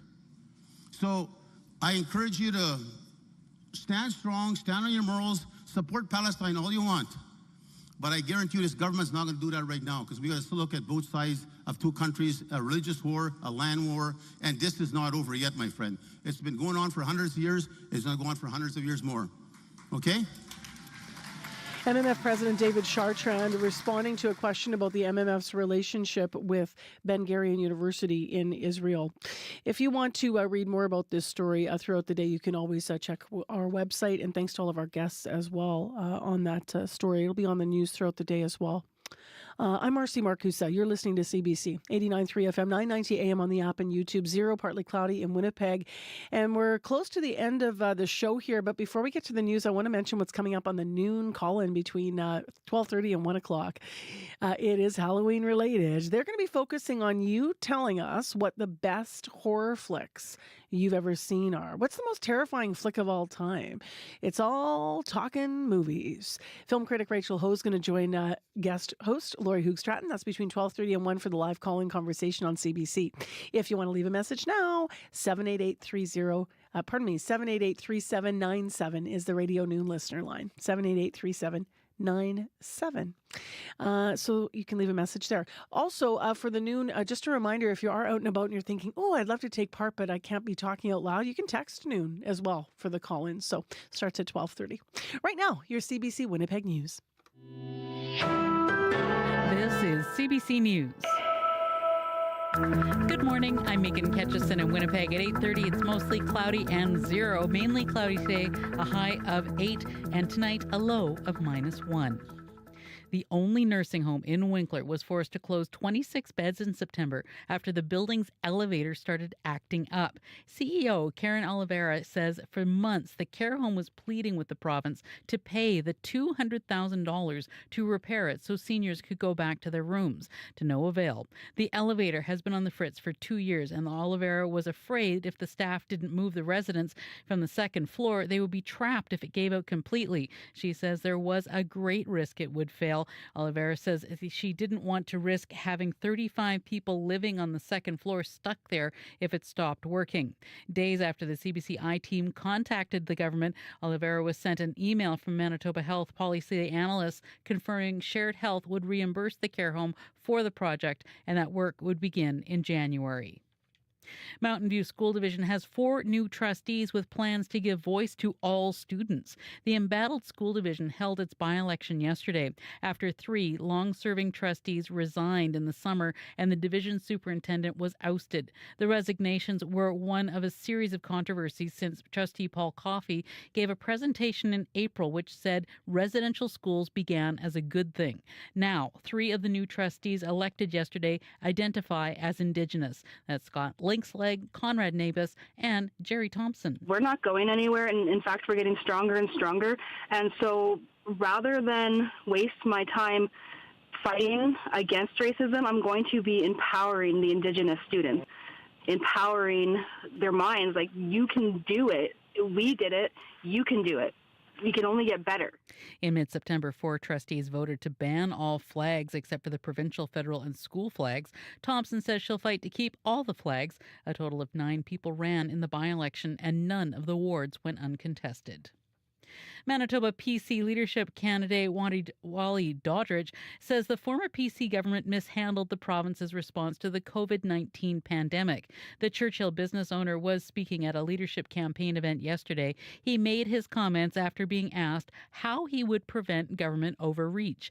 Doddridge was asked afterwards what he thought was mishandled.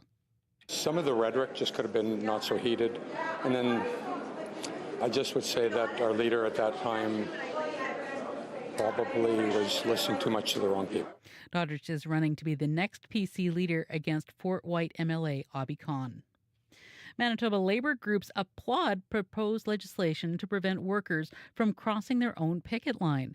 The NDP wants to pass a bill to ban the use of replacement workers during a strike or lockout. This week, the bill was amended to include a ban on employers enticing employees back to work during a labor dispute with things like more pay. Kevin Rebick speaks for the Manitoba Federation of Labor. It's important that if we're going to have anti-scab legislation, it be strong legislation that protects Manitobans, that creates the right incentives to get unions and employers to settle collective agreements and get people back to work together without souring relationships. Rebeck says the amendment would bring Manitoba more in line with labor legislation in Quebec and in federally regulated industries, but not everyone is pleased with the proposed changes. The Winnipeg Chamber of Commerce says it would unnecessarily complicate things if a worker wants to cross the picket line.